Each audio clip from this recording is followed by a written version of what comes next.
Hello, everybody, and welcome back to our channel. We are no longer a podcast channel. We are a Reese's box reveal channel. Oh, yes, we are. We bought this big thing of Reese's and or Reese's, however you want to call it. Well, how do you guys say it? Reese's. I call it Reese's, to be honest. But I guess I wanted to be politically correct. But There's a cultural divide here. But you can see it mainly more in Brandon's camera. Okay. So yeah.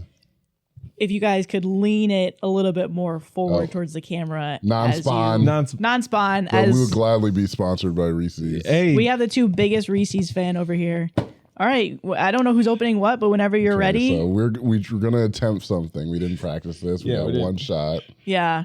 All right. Wait, 3. how am I? Yeah, how? Maybe we go. Oh, yeah, we go this one? Okay. You got it?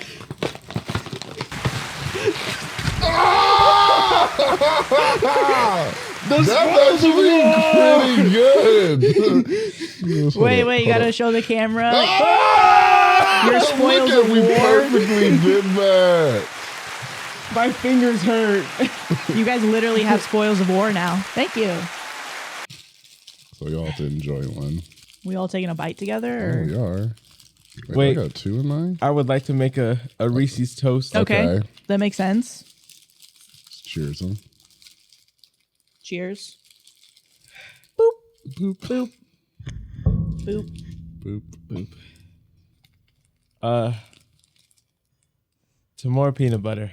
To more peanut butter. That's a lot. Okay, these might last. I feel like I'm eating it fast too, because I'm like, we got to get on with the show. But this is gonna last for a while. Is anyone else full? A little bit. I feel weird. That was my breakfast, actually. I'm satiated, man. So any comforter or ottoman who wants to come by and come get some? We have extra. Yeah, come to Brandon's house, I think. I like how we went from being like, we love peanut butter to, I think that's it for me. Yeah, I think I'm done. But this is just water. Dude, it's just water. That's actually kind of crazy because I'm drinking. I'm like, this is just water. I'm drinking it thinking that how it tasted. But looking like, that's marketing. It's just water. It's just water. It's just water. Hey, it's just water. Hey, it's just water. Hey, water. Hey, it's just water. Non-Spon. Can we get sponsored by anyone? Please, someone sponsor us. Sponsored by Jiggly Butt Soap. Oh yeah, Ivy's Jiggly Butt Soap. Thank you for sponsoring us. We'll try to get the money later, I guess. But yes, we are sponsored, but we will expect money for saying this. Comfort level, you don't know grammar. Oh, we know. You make it a point every single time. Yeah. Especially when it's like that big block. Oh, but it is really hard to read a block. it's so hard to read a block. Yeah. Blocks are I don't know. for birds. Maybe I'm just like really into circles. Maybe I'm just like really sensitive. Like this next story. Do you notice that Madi's voice drops down into the transition? Yeah. It's like how? You're like da da da da. But it's like da da da da blah blah blah transition. Like this next story, you're like, oh my gosh, man, it's so obvious. My cadence changes. Yeah, your cadence changes. That's how I felt though when you guys called me out and they're like, we know it's coming from you because you'll do. And I was like, your cadence changes too. And you always want to do this big flowery thing to like try to lead us away, but you're like, this is like doesn't even make sense in what we're talking about. Is it a crime for one to make stuff look pretty? No, I love it, but it makes it obvious the transition. Because you don't talk like that at all. I feel like we're getting worse. Like not worse in transitioning, but like worse in like making it flow naturally. It's like we need to switch it up. We all do our natural things of how we transition. It's so obvious at the other person. But should we not know who transitions? That was the whole point, right? Like it's like a game. Like yeah. Well, I mean, it's a game to transition first, but I don't know if it's necessarily like, okay, well, you have to trick me to transition. Right. Because the whole point was I had 2 boring transitions and you guys were like, Madi, spice it up. Yeah. So this is us spicing it up. That's true. Now we need to spice it up more. I mean, I like it, but it just made me think. Well, I think we need to have long spurts of talking. Yeah. To make it more transitional. And that just can't happen today because we have a Zoom call for our patrons that we do once a month. And if you guys want to freaking join us, you should. It's basically like we're trying to make it like a FaceTime call. We're trying to see what's up with you, how your day was, and just chat. Like last month, we talked to one of our subscribers, Kate. She went to Egypt, right? Yeah, she went to Egypt. Mm-hmm. She went to Egypt. And hopefully she joins the call today. Kate, you better be on the call. You'll see this 2 weeks later. But yeah. And if you're not on the call, you're done. You're not done, but we want to hear about your trip, and we'll have to wait another month just to hear about your trip. That's true. So you're not done. But shout out to Deanna. Shout out to LA. Hopefully you guys are here again. But yeah, so I should probably stop talking about the Patreon call because we should get to the story. Yeah, let's get to the story. Okay, so this one is from Am I the Asshole? Am I the asshole for not removing sensitive books and making fun of my sister-in-law's education? Yeah. Am I the asshole for not removing sensitive books and making fun of my sister-in-law's education? I live with my fiance in a 1-bedroom apartment. It's quite small and we don't have an office. We have a bedroom, living room, bathroom, and kitchen, plus a little balcony. That means our books stand in the bookshelves in the living room. My fiance is a historian, a proper historian. He has degrees and works at a university teaching classes. His field of expertise is Germany from 1930 to 1960. That obviously includes the most infamous person of that time and the book that he wrote while imprisoned. Oh, no. We have those books. It's 2 massive books that are heavily noted and contextualized historically, so you cannot buy the thing as it is anywhere. It also says in the title. Besides, we don't have any souvenirs from that time. We have a lot of books, articles laying around. So on Friday, we had my brother and his girlfriend come over. It got too late and we invited them to stay on our couch. The next morning, the girlfriend was in a horrible mood, refused to talk to us, and made my brother leave after coffee. Then on Sunday, my brother calls me to talk and confronts me with the books they found. He said it was highly inappropriate. Those books don't belong in a household and that we needed to put them away when guests came over. I was just puzzled because my whole family knows what my fiance does. He then said I owe his girlfriend an apology and he wanted me to show him how we deal with my fiance's issue. I just told him that this was all very ironic and that this is where I might be the asshole. I said that it's not my fault his girlfriend couldn't read, because if she did, she would have read on the covers that it was a critical view of the manuscript of no. That this fake outrage was childish and that he could call me when they both grew up. Ooh. Since then, my mother has been hounding me, but my father thinks this is hilarious. Am I the asshole? Wait, what are the books? It was like Nazi books. Oh. Like Germany. Oh. Yeah, it was like that stuff. So imagine just all of that. But I'm like, I don't know. I mean, yeah, I think you should be able to tell that it would say like an analysis of it. And if I knew that if I knew that he was a historian, I don't know that I would be upset about it. I would definitely ask questions. I'd be like, what's this? What do we got here? Yeah, because there's a difference between like having books and then having like, you walk in and they have like flags and like they have like a shrine, uniforms and stuff. You're like, okay, this is a different vibe than a book that's about and you're a historian. Yeah. So top comment says, I can't blame anyone for being unsettled by those books. The very existence is wrong, but if we ignore their existence, we ask to repeat the errors of earlier generations. 1,000%. Mm-hmm. The fact that your brother and his girlfriend totally missed the fact that your fiance is a historian just shows that they're either daft or looking for a fight. Daft, okay.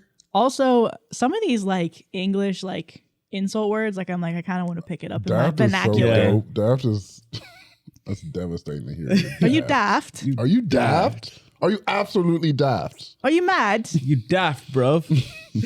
Also, I'm guessing that these books are not exactly prominently displayed and are shelved among loads of other historical books. Not the asshole, but your brother is. Is he your mom's golden child? That would explain her reaction. And OP responded, not prominently displayed, no, but they are hard to overlook because they are massive, tall and thick books. There's just lights around them, though. It's just flashing. They have like a floodlight. Spotlight. Yeah, it's just pointing directly at it. Just red and black. Yeah. No, the sun's just barely peeking through a window, just straight at it. It's like the main thing. It's the focal point of the room. Like, okay, I think you're into it a little. So I see where the hard hard not to miss part comes from, but in my opinion, it's also stupid. And then she said, I don't know about the golden child thing. Edit. I didn't write the title of the book as I didn't want the post to be removed. As far as I know, his girlfriend is not belonging to the group directly victimized at the time. My brother knows what my fiance does, and my mother is not a narcissist. So I wonder if the comments were like, people are going in. She's crazy for that. Oh, yeah. I said leave it to Reddit to focus on the wrong things. Why would he have to say my mom's not a narcissist in the update? That means they were going crazy about the mom for no reason. Like, the story at hand is not what they need to be talking about. Yeah, I think going into someone's home and trying to dictate what you have in your house, I don't know. I think that was a weird, like, very crazy response to have to them. You could mention it, you're like, that's weird, right? That book. That's strange. Why is that like laminated in the middle of the... You can make a comment, but then like you need to apologize to, like, that's where I'm like, okay, what? Yeah, I feel like that's... If it's a misunderstanding, then that's fine, because especially like after they had gone to sleep, so you're just sitting on the couch being like, what is that huge book? And then you look at it, you're like, oh my God. But at that point, where's the brother stepping in and be like, oh, he's a historian? Right. Or even if you don't know him well and the sister explains it the next day, that's when you're like, hey, sorry about that misunderstanding. Yeah, it was really weird. I just was kind of uncomfortable. You know, a lot of people were it was like a huge genocide and a lot of people were affected by it. So I just didn't know what to think. The fact that you had the books. So that's on me. That is strange that he did double down with his girlfriend, though. Knowing that he knows that. I wonder why he did that. I don't know. Maybe he's just daft. Like this next story. This is like kind of like blowing up. It's going crazy. Like this next story. I don't think anybody liked that one.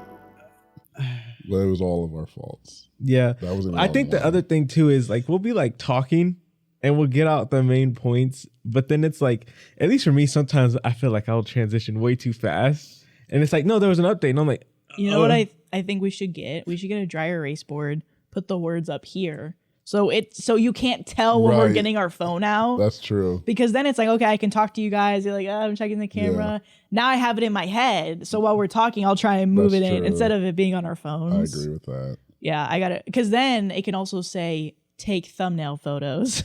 So two birds, one stone. Thumbnail photos. And I'll write it too because I think I probably have the best handwriting out of everybody. I'm not going to argue with you on that. Yeah, but I like the way that my handwriting is, but it's not good. No, let's all write. No. And we'll make a decision. I'll judge. We're all saying you can have it, but you're like... let's have a competition. Yeah, and I'll be the judge. Where we all write and then people judge. Oh my God. And see who can write. I'll be the judge. I don't want to be a contestant. No, everyone has to be a contestant. Yeah, you two are the contestants. No. And you two. And I'll sit there. And then we write. And then you guys write. And then we say, who's better? Yeah, who's better? Him or her? And him. And him. No. But it sounds like you're going to be the one who wants to judge. I'm not going to judge. Who's going to judge? We'll let the comforters judge. This is just a way for me to embarrass my friends. That's exactly what my handwriting's better than theirs. That's what I'm feeling right now from you. So this next one is, am I the asshole for blowing up my husband's friend after her wife died? Blowing your husband's friend up? Hopefully this is like a thing for calling them a lot. Wait. Did she just admit to a crime? I'm like, that is actually, yeah. Am I the asshole for blowing up on my husband's friend blowing up on them after her wife died? Like, you're daft, bruv. That's crazy. That was a little daft moment of me. Well, my husband after her wife died. All the English people are going to be like, you're using it wrong. Yeah. Are you daft? Are you daft? You're using it wrong. I am daft. Am I feeling mental? This is mental. Yeah, I think there's like a rule of how long before you can blow up on someone after their partner dies. So give them as much grace as you possibly can, no matter what, even if they don't deserve it. 6 months, and then 6 months and a day. 6 months? You don't think it's a good? If their partner dies. Shorter? Longer. Oh, longer. I'm like 6 months is kind of too much. That's why I would say 3 months, but I'm like, I'll say 6, just double it. No, you got to do a year at least. A year? And they can just act wild? Think about it. Your partner died. You have to go through all those holidays. It's the holidays. You have to go through all of them. Okay. They don't. Hopefully they've done some. It's all the holidays, though. Oh, you mean every President's Day, Memorial Day, Arbor Day. Arbor Day is tough. Like sometimes you look at a tree. You're like he loved trees. Yeah, because he was my sturdy little tree. I climbed him like a tree. He was my root foundation. You think you could ever escape me? Twilight. When he climbed. The running scene. Just his shoulders moving. Yeah. I want to have a commentary channel. Will you guys do a commentary channel with me? You want to do so many channels. You're just all channel-y. Am I the asshole for blowing up on my husband's friend after her wife died? My 36 female husband, Ian, 44 male, is close friends with a woman named Jenna. They've been friends for a long time, before Ian and I got together. So I know her fairly well too, but we really have nothing in common and we're not exactly friends. Jenna's wife, Laura, very sadly and somewhat suddenly, passed away in early March. She was terminally ill, but responded to treatment very well and was expected to survive another 2 to 5 years. She's been leaning on Ian heavily for support, which I understand, but she's been at our house every single day since, and even sleeping in our guest room most nights because she doesn't want to be home alone. Which would be okay, except she is getting more and more passive-aggressive towards me and weirdly territorial of Ian. I reminded myself that I don't think I could stand to see a happy couple for months if I had just lost Ian, and to be patient because it's not personal. My birthday was on Sunday. I got home Saturday after a morning out, and Jenna was there. I was making small talk when I asked Ian what time he made for dinner reservations for the next day. Jenna inserted herself right here and asked if Ian was going to be out the next day, and he said yes.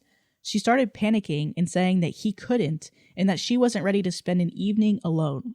I was going to tell her that she could still hang out while we were here, and she looked at me and said, "Why don't you have any fucking friends you can go with?"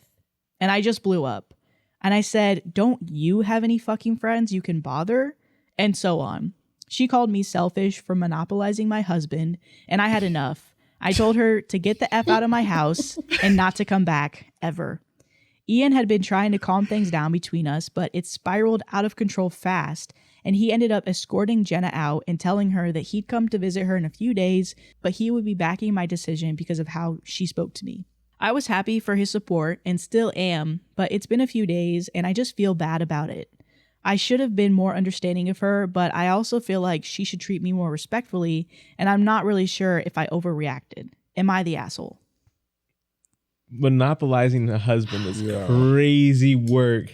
That is crazy. That's my husband. Like, that's the point? Mi esposo. Yeah. You know? Like, you can't talk to me like that in my house. That's me corazón. Wait, so how long was this period of time? Because was this within the 6 month, in my 6 month rule? Okay.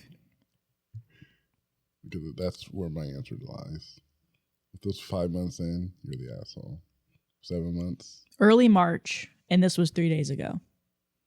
So it happened within weeks. Oh, when did the spouse die? Early March. Oh, she somewhat passed in early March. We're shooting this on March 23rd. Wait, so it's a few weeks. Oh, this is fresh. Because when I was listening to this, I was like, a longer period of time. Okay. Yeah. When I was listening to this, I was like, I can see both sides. I totally get why OP is like, this is my husband. I'm not monopolizing my husband. But also, I do know those couples where it's like they kind of low-key try and take you away from all your friends and family, and especially in a moment like this. Not that I'm saying that's what the spouse is doing. Right. But I can see both sides, especially if it's been a few weeks after. I definitely get why OP is like, listen, like, are we your only place of support? Like, is there anybody else that you can just give us a night out with so that we can do this? And then, you know, you're still staying here. We're still being your support in that way, but we just can't get a day break. But I also get where his friend is coming from, OP's husband's friend, where it's literally been a few weeks. And she's like, I can't be alone. So it makes me wonder if does she not have any other friends to rely on maybe in the city that she lives in? So it's tough. Maybe she was one of those couples with her and her previous spouse where they were like locked in. Yeah. And that would even make more sense, like why this is well, I think it'll rock you either way if you're close or not. Yeah. But like, if this was your only person and now that person's gone and now she's just like adrift now and now she's not clambering, but tying to her friend and like just looking for some support. Mm-hmm. That's fine. But then I think you can't allow grief to also, like, it doesn't give you free reign to still be an asshole too. Right. Like, that thing she said is completely out of pocket. Yes, I agree. Where I don't think you're the asshole for snapping because that's like a natural reaction to what was said. Mm-hmm. But yeah, you're probably still going to feel bad after, like, dang. That was something that Brandon said earlier when he was talking about like giving people like a year for their grief, where it's like you give them a lot more grace than you necessarily would. And in that circumstance, I totally understand that, but I feel like it's like situational because I'm like, you can't be treating me wrong for a year, even though I know what you're going through. That doesn't, like you said, that doesn't mean that you get to outwardly express you're being upset towards me. But I do get like if, you know, you might react to something differently or whatever, that I feel like it's different. But no, I also totally get that where it was completely inappropriate. She called her out in her own house. Yeah. And she's like, yeah, no, I'm sorry. You can't be here. And I appreciate that the husband was with his wife of like, yeah, I'm really sorry, but you can't be talking to her like that. Just correcting his friend while also respecting his wife. Right. And at least from what was written, it seems like he did it in a very calm manner, which I feel like a lot of people could probably mess up in that sense. Oh, yeah. When they're just like, oh, like, yeah, like you're in the wrong, blah, blah, blah. He's like, no, I stand with my wife. What you did was kind of wild, but we're going to take a break. I'll come see you later. And like that ending part of just like giving her like something to not hold on to, but like, doesn't mean we're done. You know, it's like just to talk to you later after this cools off. So there's a top comment here. Not the asshole. She was so far out of line, and especially in your own home. I'd also sit down with your husband and talk about it. To me personally, it really seems like she likes your husband more than just a good friend. I understand she had a wife, but maybe she's bi and hasn't been open to it. And OP responded, I seriously doubt it. I don't think I'm welcome to use the same term she uses for herself, but it starts with bull. What's that? Like a really masculine looking lesbian. Like, probably only likes women. Mm-hmm. Yeah, I didn't think that just because she wants his attention, she's physically attracted to him. I think it purely is grief and you're my friend and I need somebody here to comfort me. Yeah. I've never heard that before. I've heard the D word, but I don't know if it's offensive to use. It's. I think it's like the N word. Like they can say it, but you can't say it. Okay. Yeah. I don't think we're supposed to say the N word. I just heard that. We're not. Yeah. It's like a law they're passing that I think black people can even say it or we'll go to jail. Really? I think in the other... Never mind. I was going to say something stupid that wasn't even funny. I was going to say, I think, in the bottom part of the line, it says that white people can say it now legally. Yeah, they actually switched it. So white people can kind of say legally say it. Legally say it, and black people are actually now it's illegal for Guess who's going to jail tonight? Me, nigga. Dude, if that was actually, that would be the funniest law to me. Like, you see them like, yeah, so I guess white people, all the people in Congress are like, yeah, white people can say it now. We TikTok would be a mess. The few black congressmen and women in there like voting no, and all the white people are like, I actually feel like you guys had enough time with it. It's our turn. Let's bring it back. Run it back. Yeah. You're giving the word too much power. Yeah. And you guys can say cracker if you want. We're like, we don't care enough. Give us the N-word. Give it back. Give it back. You guys can't. No. You guys take everything. This is actually crazy that you're taking this. Well, then they're like, well, you wouldn't be surprised that we're taking it, right? Yeah.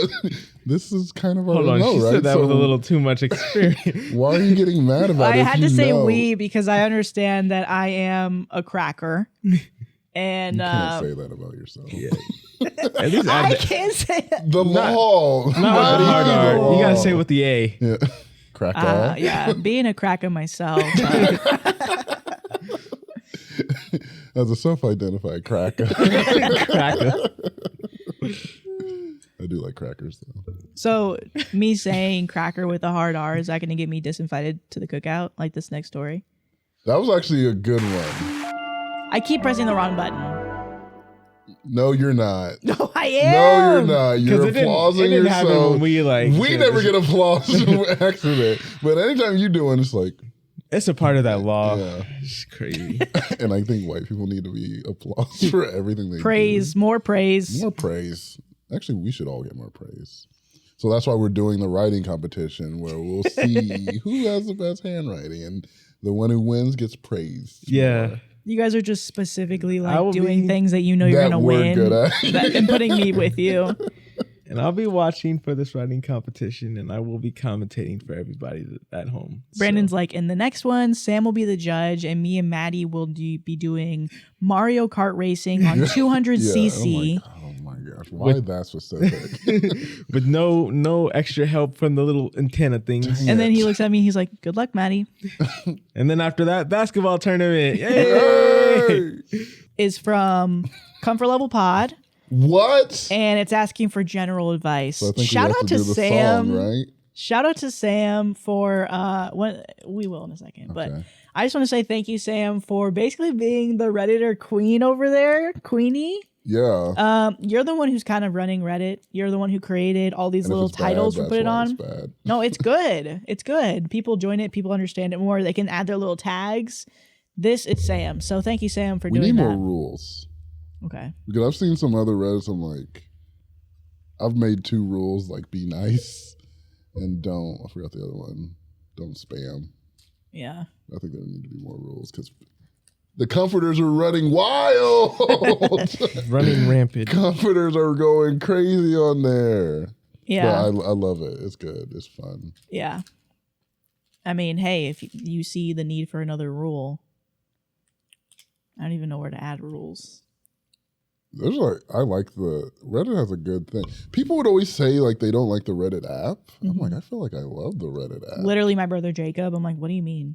That's what I think. It's like a thing that maybe was in the past, but people were still using. But I'm like, I feel like it's very good. But maybe we're just newer to the Reddit app. I think that could be. So we're used to the I don't new know what interface. the complaints are that people don't like. Yeah, Jacob, my brother Jacob. Shout out Jacob. He said he hated it. Really? He doesn't go on the app. But I was talking to him about Reddit like a year ago when they had that big protest because Reddit basically was going to start blocking basically like third-party people for something. Yeah. And so I think whatever Jacob used it for, it was specifically like for that. Well, I guess then from that standpoint, I could see hating the app because you're like, oh, you're basically just forcing us to use your thing instead of allowing people to use it that way. But I'm like, the Reddit app is good to me. So I'm like, yeah, I don't ever have to get on the website ever. Mm-hmm. Can we talk to subscribers? Tell us what is on your mind. Can we talk to subscribers? r/comfort level pod. That was it. I know it's good because that was it. I think since I'm so close to you, I could hear the harmony between mid and low, and it was rattling my chest. Cut that Maddie throwing on everything. Okay, well then I don't have to sing anymore. Yeah. Boom, boom, boom. Yes. Boom, boom. Okay. Yeah, because replace the Christmas one. But don't replace the Christmas. I do love the Christmas one. It's not Christmas anymore. I know. Ho, ho, ho. Wait, no. Because my favorite song, Red Solo Cup. I don't think I have it anymore. What was it? Because it was to the Christmas Put it in my butt. Yeah. Red Solo Cup. Because the ad-libs would make it good. Oh, yeah. They're not on here. I think they are on my desktop, my Mac. I was disinvited to the baby shower I was originally planning. Oh. I was disinvited to the baby shower I was originally planning. Okay, advice please. Here's some background. I, 33 female, have been dating a widow, 51 male, for the past 10 months. I know there's a significant age gap. I never thought I would be with someone older, but after a failed marriage, I met him, and it's always seemed truly meant to be. We're very serious about each other, very much in love, and live together along with his youngest son, 21. His wife died almost 2 years ago before we started dating. I've always gotten along really well with his eldest daughter, who has a different mom than his late wife. Let's call her Ella, as she's very kind and always supports her dad. We've gone on vacations all together, and we used to see them almost every week for dinner. Ella and her husband are having a baby. Her mom is not the most reliable person, so I offered to throw the baby shower with the help of my boyfriend.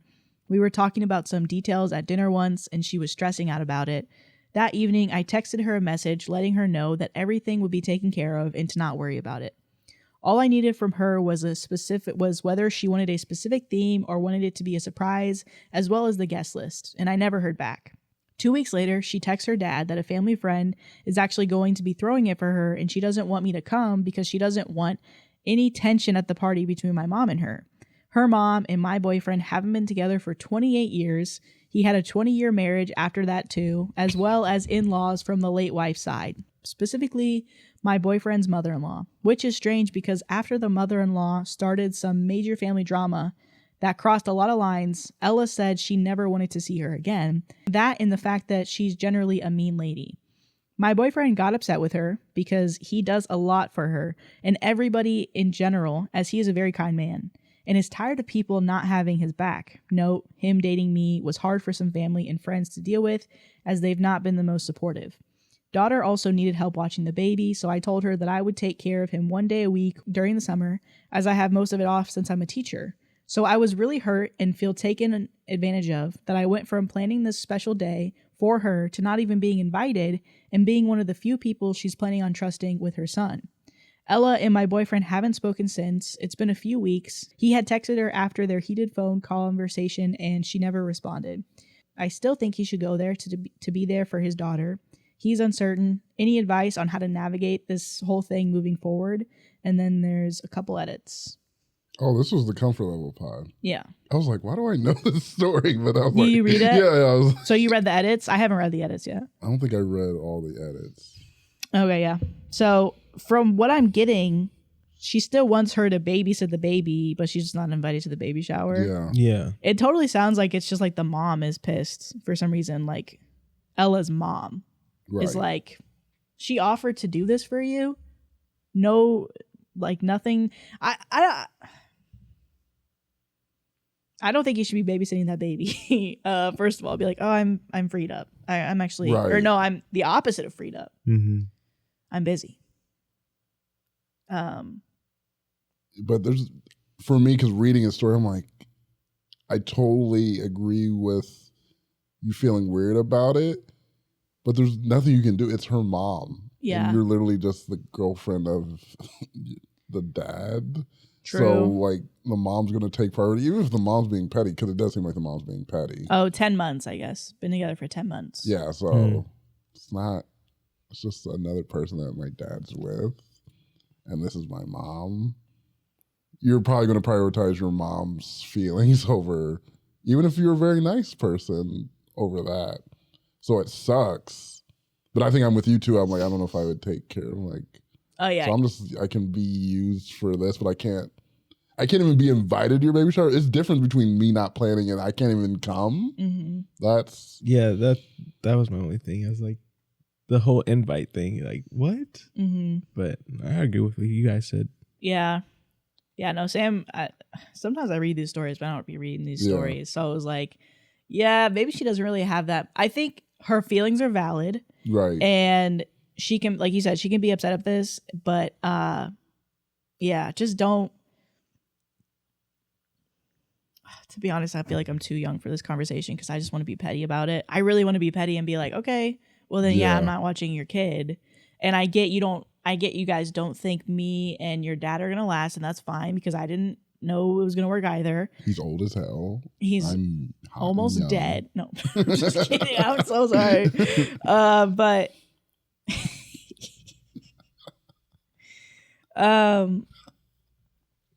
she's just like taking notes, and then she's like, all right. Dude, that hit me. He's almost dead. So sorry. I do remember this one because the comments, especially this, I did have to do something because there was a commenter who was like, I feel like we read different stories. He was like, well, you're the problem. Like, you think, like, she probably doesn't even want you. You're probably coming on too strong and you're trying to do this party on her and, like, you're the asshole for being like this. Of course she doesn't want you because you're kind of crazy. And I'm like, oh, wait, how did you read that from the story? I did read other comments and this seemed like just kind of an angry person in general. Like, that's the kind of how they would approach the stories, just this angry. And I'm like, oh my God. So I think this was the first comments where I'm like, I gotta, so cynical. It was so cynical. And I'm like, jeez. That's when I'm like, oh, there's just some people on the internet who are angry.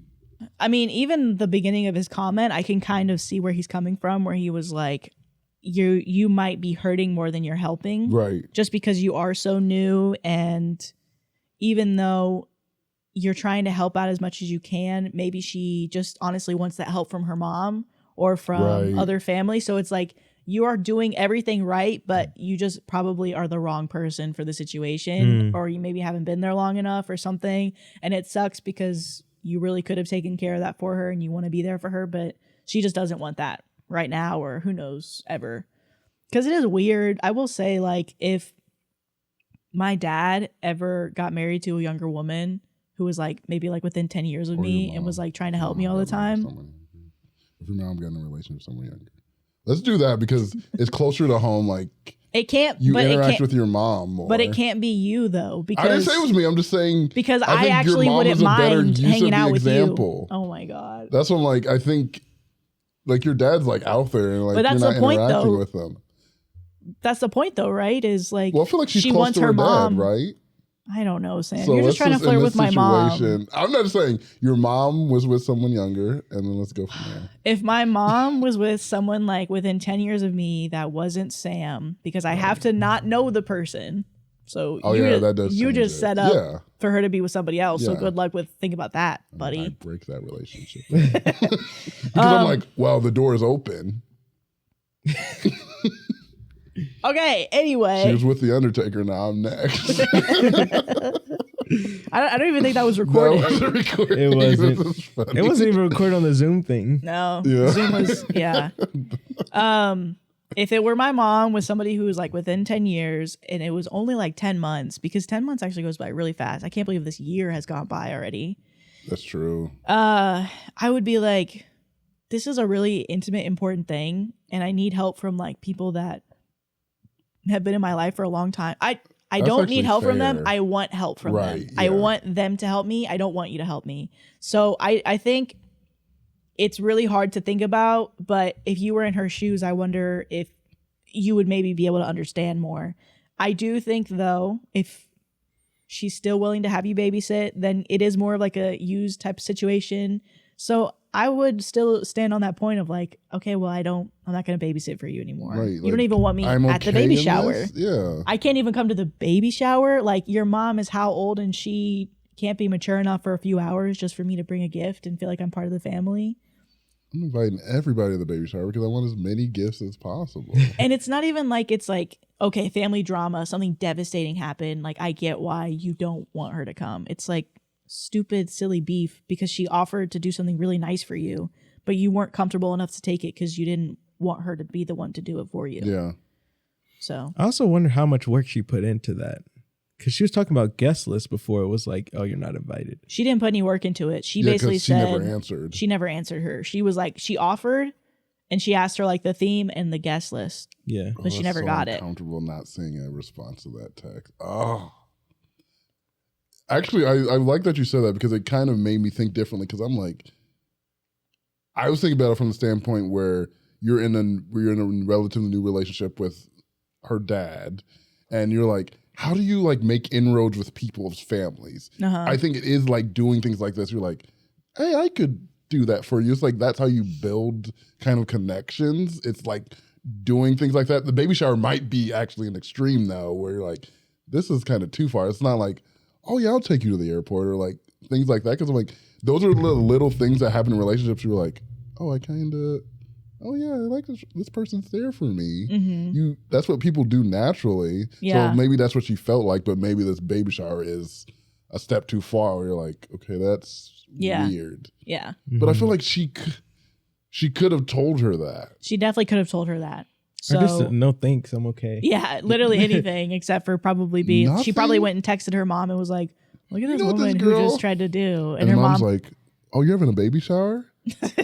No, her mom's probably mad. And that's why she has a little beef. And she was like, I don't know how she never offered. She never offered. And she still didn't offer because even after she had the offer, it was somebody completely different, right? It wasn't even the mom.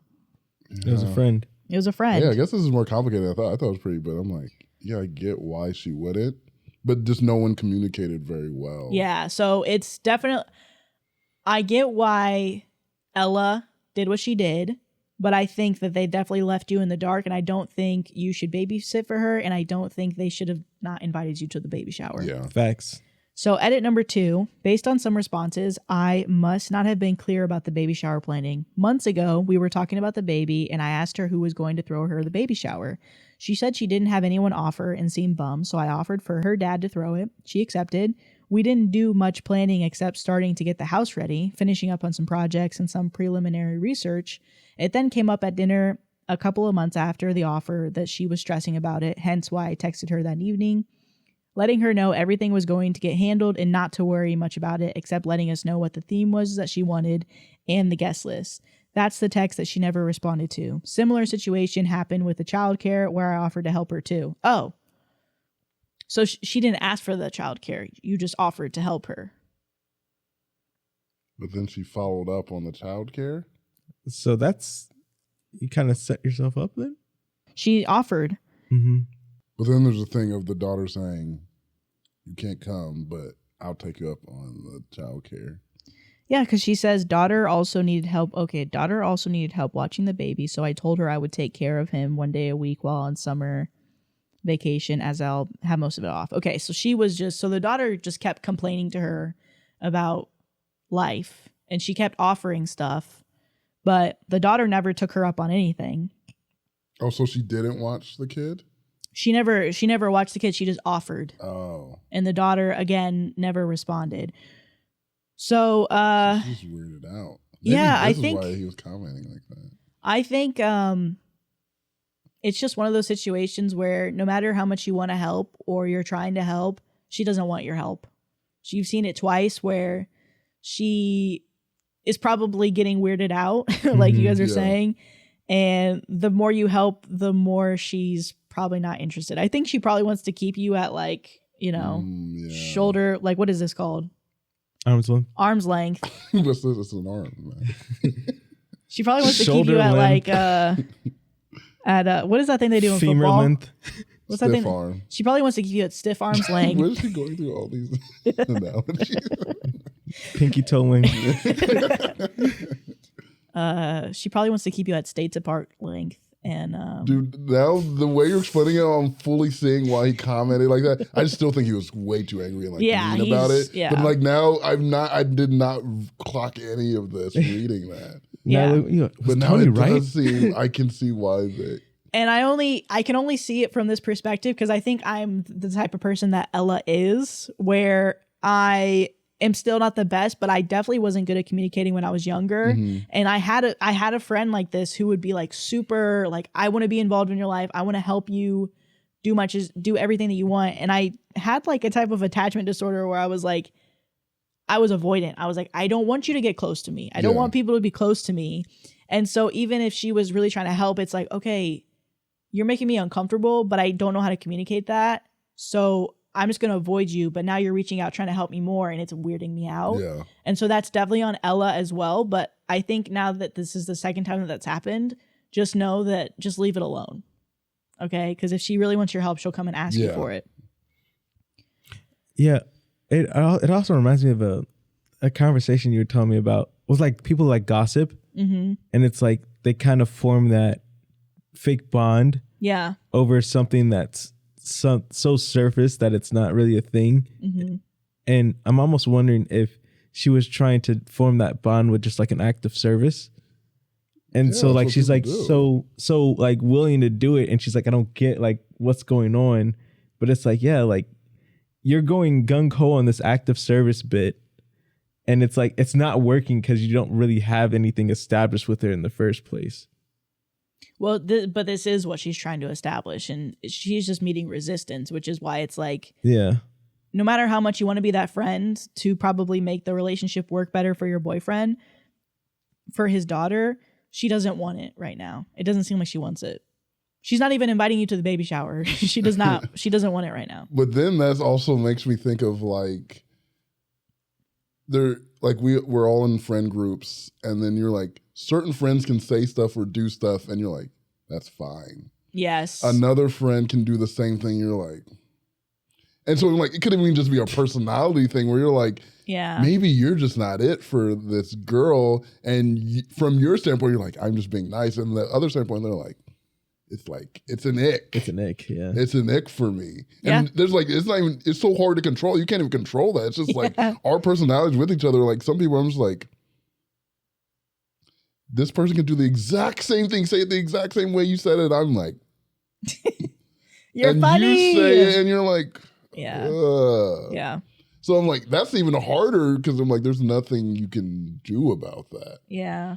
And you might need to be better at discerning how people are viewing you. And maybe she can't see how people are viewing her. Because now that I'm hearing it from your perspective and seeing your guys' perspective, I'm like, oh, maybe, because we always just take the writer's OP's opinion as like, this is how the world is. And I'm like, no, there's always a different side. And you might be viewing it in a different way. Yeah, I think it could be as simple as an ick. Maybe it's just like you said, personalities aren't matching. Yeah. And no, literally when you said that, I was like, you said the first thing, I was like, I have somebody in my head. Yeah. You said the second thing, I was like, I have somebody in my head. Yep. Okay, so. So did I. So continuing on the edit, Ella is 28. Ella's mom and my boyfriend were only together for a few months 29 years ago.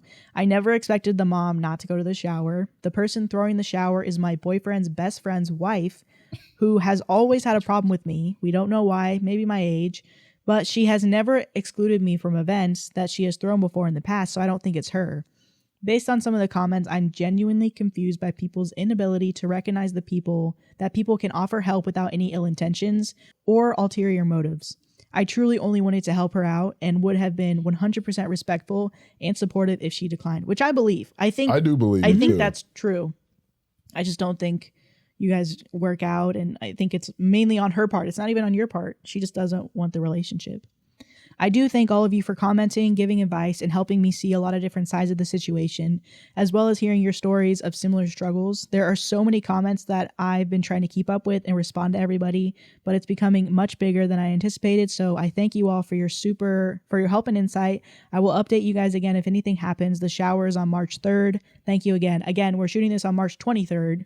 So nothing happened. Yeah. No update, at least. Comforter. Let's hear the update. Let's hear what happened. Okay, so we're back. We just had a really nice call, little Zoom call that we do on Patreon. Shout out Kate. Shout out Deanna. Shout out Barry. New shout person out Pepper, who joined us. Which is actually Barry's name, who's studying biology with something 50. Barry, if you know, you know. Yeah. No, it's 70. Yeah, I 70. thought it was 50. No, 50 was the joke I made. Oh. It was but HSF, she was talking about HSF 70? Yeah. 70. Barry, correct us if we're wrong. We're probably completely wrong. Deanna, thank you for telling us about your cat. Kate, we loved hearing about Egypt. I didn't expect the emperor's toes to look like that. Stop talking about the toes. Yeah, like the more you talk about it, I started off with the joke about the foot fetish, but now it's like concerning. You are talking about it a lot too. So it's like, do you actually have a foot fetish? I do not. It's just that's one of the two things that you could talk about. It's just like, dang, like we didn't even talk about it because she said his head or his feet. And I said, I don't know what his feet's going to look like or his head's going to look like, so let's pick his feet. Let's just talk about his historical importance in the world. I don't think we have to objectify his body. Okay. My wife is addicted to the gym, and it's ruining our marriage. This is from True Off My Chest. Hey, get on the gym then, man. That's on you, bro. My wife is 30 years old, and she's always worked out and been in shape. But lately, I feel like it's becoming excessive. She used to regularly work out at a gym when she was in college. At some point, she stopped going to the gym, I think lately just due to her schedule, and preferred to work out at home or go for runs outside. About 18 months ago, she announced she was going to get back into the habit of going to the gym. She now had a job where she's been able to make more time for it. It started off normal, but slowly became more and more frequent. She signed up for classes on the weekend, both days. She started going to the gym every day. Then it became the morning before work, and then again in the later evening. Every single day, if she's stressed, she goes to the gym. Experience some sort of life crisis, she immediately heads to the gym. When we have an argument, she runs to the gym. She's 4 months pregnant right now. I'm kind of surprised that we even had time to make a kid. I'm surprised that it's safe for her to work out, especially since she was already in the habit of doing it before she got pregnant, but the intensity is not slowing down. If she misses one of her normal gym sessions, she becomes so irritable, like a junkie not getting her fix. It's just bizarre. Truly a case of too much of a good thing. Of course she gets upset when I voice that I feel it's becoming an unhealthy obsession and that I miss spending time with her because she's there so much. She has all these friends and this whole circle of people there that she seems to prefer spending time with over me. Why don't we work out together at the gym? The gym is her time, she says. This isn't a case of me feeling insecure because she's in great physical shape and I'm a fat slob. I work out and I'm in shape.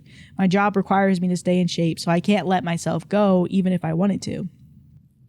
I genuinely feel her gym habits are unhealthy. She's over-exercising for one. There is such a thing, but worse than that, I feel like it's becoming a way for her to escape everything else in her life. She never actually fixed anything that goes wrong in her life. She just goes off to the gym to get some sort of mood boost, and then that's it. She also never gets anything else done in the practical sense because how can she when she's at the gym so often? It's to the point where I have to do every chore, and if food is getting made, I'm going to have to do it. I don't expect her to do all of those things, but it should at least be a shared effort.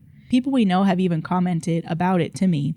She said things about how she seems different, about how she sure is at the gym a lot, and many of her friends and family barely see her anymore. Some have even suggested that she's having an affair with somebody there. Please tell me this doesn't sound normal to you. She insists this is perfectly normal. And then there's updates. Dang, I'm curious about these updates. Yeah, I always do the flip genders. What would be, and I'm like, you would 100% like, this dude's cheating. Why are you going to the gym all the time? You won't talk to me. You won't do anything. Like, you're just going to the gym. I do think there is a term where excessive, where you're like, I'm just doing it to get away. Instead of like doing things in a relationship because I want to do things with you too. But if she's not willing to be open to that, that's where I think this is like a good thing for couples therapy. You're like, what do you feel like? Have someone else like, why do you feel like you need to go to the gym so much? Like, what is it that you're getting from it? And maybe work through that and see what's this underpinning reason. Hopefully there is a reason that isn't cheating, like, oh yeah, because my boo's there. That there's something that she's just avoiding, that she doesn't know how to, any other tool. Because a lot of people do use, like, working out is a good boost for like, like you do feel better usually after you work out. So I'm like, anything that's not done in moderation can be bad. And she's just going overkill, like, yes, this is the thing that I need to do just to feel better. Yeah, I mean, yeah, I think it's really not normal. Like, especially, I don't even know people that want to be at the gym as much as she's wanting to go to the gym. Morning and night, super intense, pregnant, feeling the way your body feels, I can only imagine because, you know. You're not pregnant. I'm not pregnant. Okay. I'm squishing the pregnancy rumors right here. But, you know, having a period once a month and having a small amount of what that will feel like when I do get pregnant, when I do get pregnant in the future, is it's worrying. I'm sometimes have bad, you know, weeks where it doesn't feel good, or like, you know, bad days during that time where it doesn't feel good. But having it happen for like 8 months in the beginning. I mean, I don't know which trimester is the worst, but I'm like, oh my gosh, that. And the fact that she's working out through it and it's super intense. I know that there is a way that women can work out and it's totally safe while they're pregnant. Right. But the fact that her intensity is not going down, I'm like, oh, okay, that's interesting. But yeah. Yeah, I was going to say the whole pregnancy piece. Yeah. There's something that's definitely really, really off because she's doing it while she's pregnant. And then, you know, it's like, at least for me personally, my like, you could tell how my mental health is by the way my room is. If my room is dirty, my mental health is all over the place. And so the fact that she's just like letting everything at the house go just to go to the gym, I'm like, oh, there has to be something underlying that's happening. I don't know what it is, whether it's like emotionally or if there is something at the gym that she's not getting at home. But yeah, that's definitely strange. Do you think it could be cheating? That's probably the thing that makes this, because he even says it's not like she's trying to go with him. Like she's like, no, this is my time. I don't want you to be here. That is a little bit of a red flag. Yeah. Where it's like, wow, I can't even come to the gym with you. Like, because that's definitely where it's like, okay, maybe it's more than potentially just being addicted to the gym. It's there's something at the gym that you don't want me to see, and you want to be there way more than you want to be around me, even your family. So because not even the gym every time. Because if he's saying I have to maintain it, so is he going to a different gym? Like he just doesn't. They just go at different times, or I don't know. I don't know. He's like, nope, this is my gym. You have to go to. Like, I wonder what that dynamic is. If he is actually working out, because that's what I did feel just from the title from the beginning. I'm like, this dude just a thick boy, doesn't work out, and he's mad that his wife is taking care of herself. He clarified that so quickly. Yeah. No, I have to stay in shape. Well, now I feel like he's lying just from that, but I don't know. Unless he's like a firefighter or something. Yeah, firefighter's hard. So about 10 days later, he gave an update. I posted not very long ago about my wife's addiction to the gym, a compulsion, if you will. She spends most of her free time there. She often goes twice a day and sometimes even 3 times if we have a fight at night and she needs to run off instead of actually talking to me. She won't let me go to her gym and refuses to go to mine. Her gym is her place and my gym is my place. And that's just the way it is, according to her. I'd love to have her come tag along with me. I've invited her multiple times. She's about 18 weeks pregnant right now. This is our first baby. She worked out like crazy prior to the pregnancy, and she continues to just as hard now. I truly didn't think she was cheating on me. People suggested that in the last thread, and I laughed. You can tell she's at the gym a lot. She's in great shape, so she's obviously going there.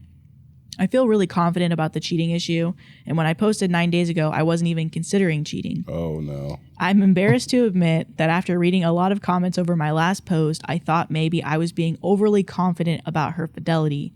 She usually always has her phone on her, but she left it on the kitchen counter, and as stupid as I felt, I decided to do a quick swipe through her text.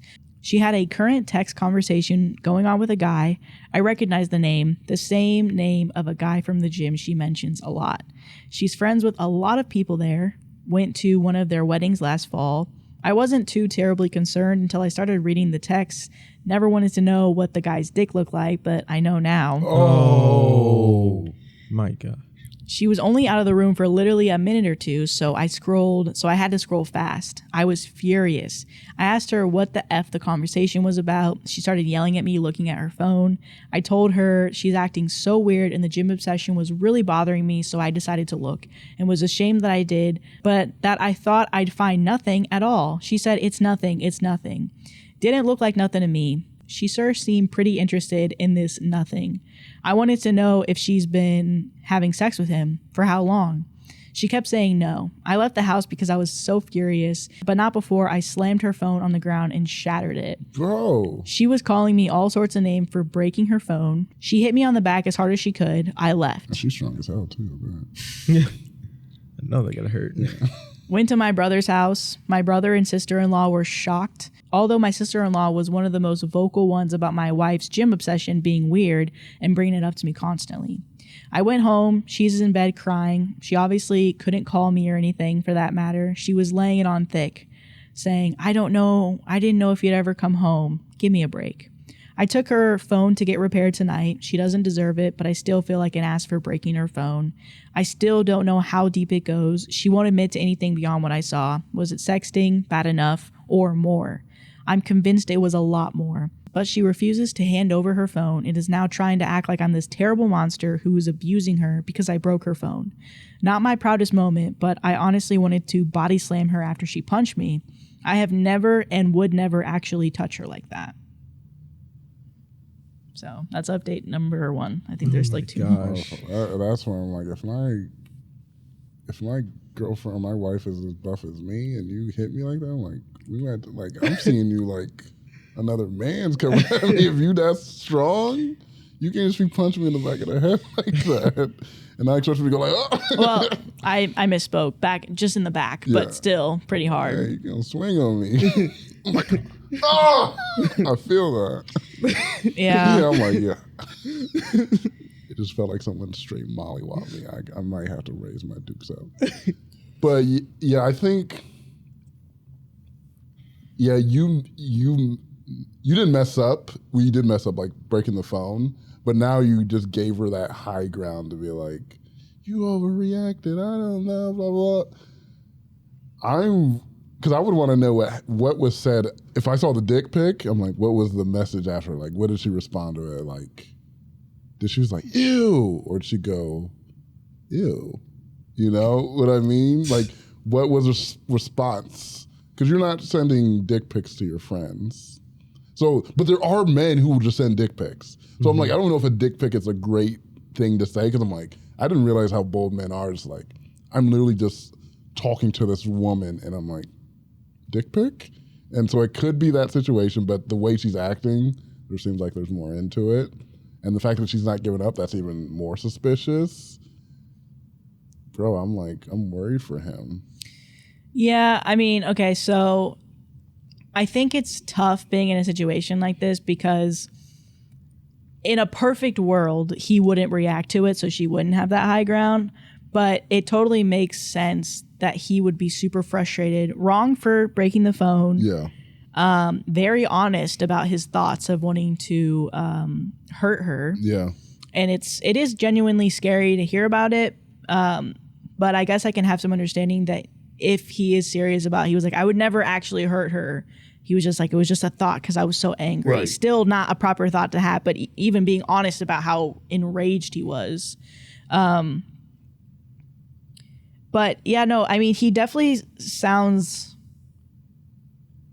he sounds a little scary, but I think maybe he just didn't know how to deal with something like that. I mean, I feel for him in the way that he had so much trust in her that even though everything weird was happening, he was like, she would never cheat on me. That ain't happening. You tease me, that ain't happening. And then for him to see it, again, an overreaction, but it's a human reaction. Like, it is frustrating to hear how quickly she was willing to like throw that on and be like, you didn't see anything. We didn't like kiss or have sex or anything. And now I'm pissed at you for breaking my phone, because I can understand how frustrating that would be to be like, you are 100 million% in the wrong. And I do one thing that doesn't even equate to what you did, but it was still bad. And now we're focusing on this. And this is frustrating. But it always comes from usually people that aren't good for you in the first place. Right. So a good person that's going to treat you properly isn't going to mistreat you like that and then try and manipulate the conversation like that. But that's what cheaters do. They're like, you're like, man, I looked through your phone. I saw all these messages about you cheating on me. I'm like, you went through my phone? Yeah. Yeah. That's a betrayal of trust. Look what I found. Why is it this long? I had to keep scrolling. No, I'm just kidding. It's just one. He did a panorama picture of it. This is wild. But yeah. Yeah. I feel like in those scenarios, I think the best thing to do is just react quietly. I agree. Because there's been so many Reddit stories like I've heard of where it's like there's one guy.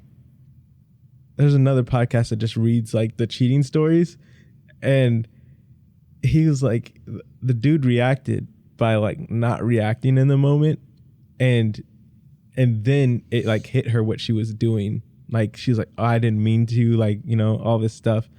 How he reacted after, I don't really remember, but I remember him saying he unlocked the phone, he saw it, like saw the proof, and was like, and then just closed the phone, set it down, and was like, hey, I gotta leave. And she's like, for what? And he's like, I saw your messages, and then just left. And then she's like blowing him up, like, oh, I didn't mean to, blah, blah, blah. But it was like, she had nothing to throw that on to him. Like this poster does. Like, she had no like, oh, you betrayed my trust or stuff like that. Cause he's like, it was right there. They didn't necessarily have the phone rule. And then he's just like, I just chose not to have a reaction. And then just left. I was like, oh, it usually never works out like that because, you know, you do have the human reactions to things. Yeah. But it's like, I wonder how that changes how that would have changed the dynamic in this one. It's like, if he was just like, I saw the messages, can't talk right now. It would have been very admirable because I don't think a lot of people could do it. I do think it's good that even after she tried to make it more physical, he left. Because, even though even though he said he wouldn't do it, like you're saying, if somebody's going to hit me and I'm already upset, there's a lot of restraint in being like, I'm not going to touch you, but I'm very, like, he sounded so, like, enraged. Right. So I definitely think the best and the safest situation, not only for himself, but also for his wife, was to leave the situation. Right. I think it's always is. I'm like, no one should be hitting each other. Nobody should be hitting. Relationships like that. Mm-hmm. So you're like, I will never condone, even if she's hitting him. I'm like, I'm going to come down on her for hitting him. But right. Like, it still doesn't condone retaliating for that. Like, you just have to be the bigger person and step out of the situation. But also, women realize that you don't know that man. Like, you can't fully know anyone. Mm-hmm. So, like, if you do escalate the situation physically, I'm not saying it's right, but it could happen where he comes back and, like, that's what happened.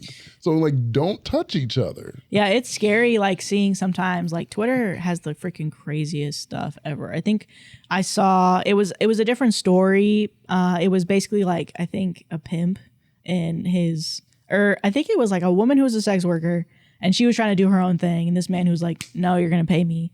And so she's, like, trying to kind of get away from him. And it's really scary. Like, the moment that this man gets his hands on her, he basically, like, body slams her onto, like, concrete. And the crazy thing is there's a bunch of men around agreeing with him, being like, yo, like, she's acting crazy.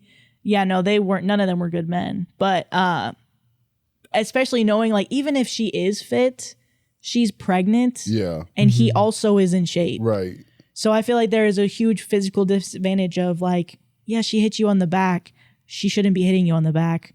Good thing that you left if she was going to keep hitting you, because obviously that's an internal thing. She just got caught cheating. Like, she is also not responding in the best way too, right, because she is choosing to come after you.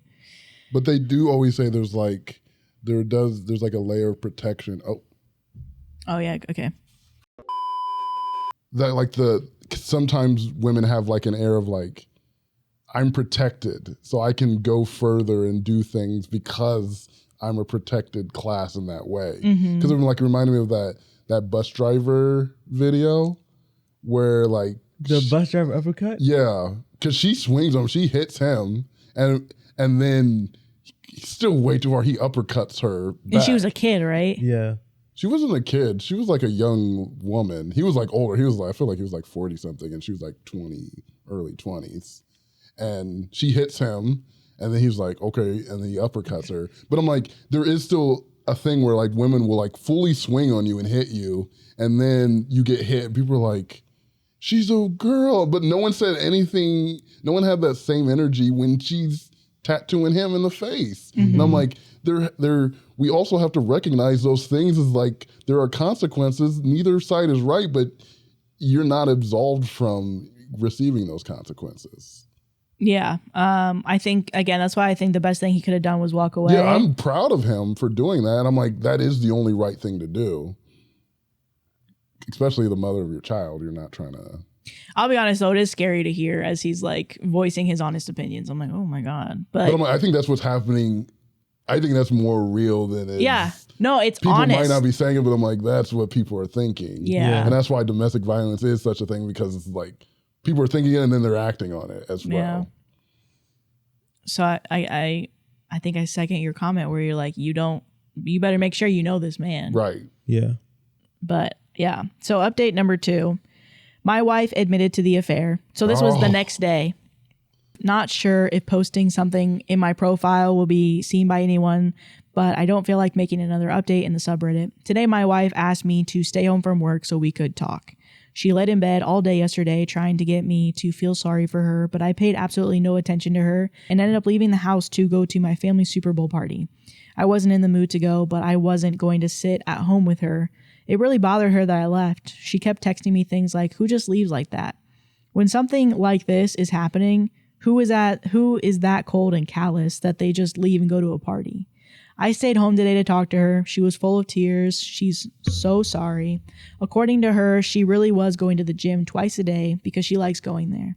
That's where her friends are. Makes her feel good. It's fun to her. She met this guy there and he started flirting with her. Everyone likes him. He's one of the most popular guys there. I didn't realize there were popular people at the gym. That's because you're a loser. She didn't reciprocate very much at first, but he gave her butterflies, and she just found herself flirting back without thinking. She said it felt like when she had a crush on somebody when she was in school when she was younger. They started texting. At first, it was just friendly and nothing sexual for months, but she'd feel giddy every time she got a message from him. She was really attracted to him, but told him that she was married. There could never actually be anything between them. According to her, he kept flirting with her anyway and said, sure, we won't cross the line, until they did cross the line. She said she had tried to resist it for a while, but then one day they kissed. She admitted to enjoying it, but also feeling that it was wrong. She must not have felt that bad because she slept with him for the first time later that night. She described it like falling in love with somebody for the first time. Oh my God. All she could think about was him. Is she in love with him? She doesn't know.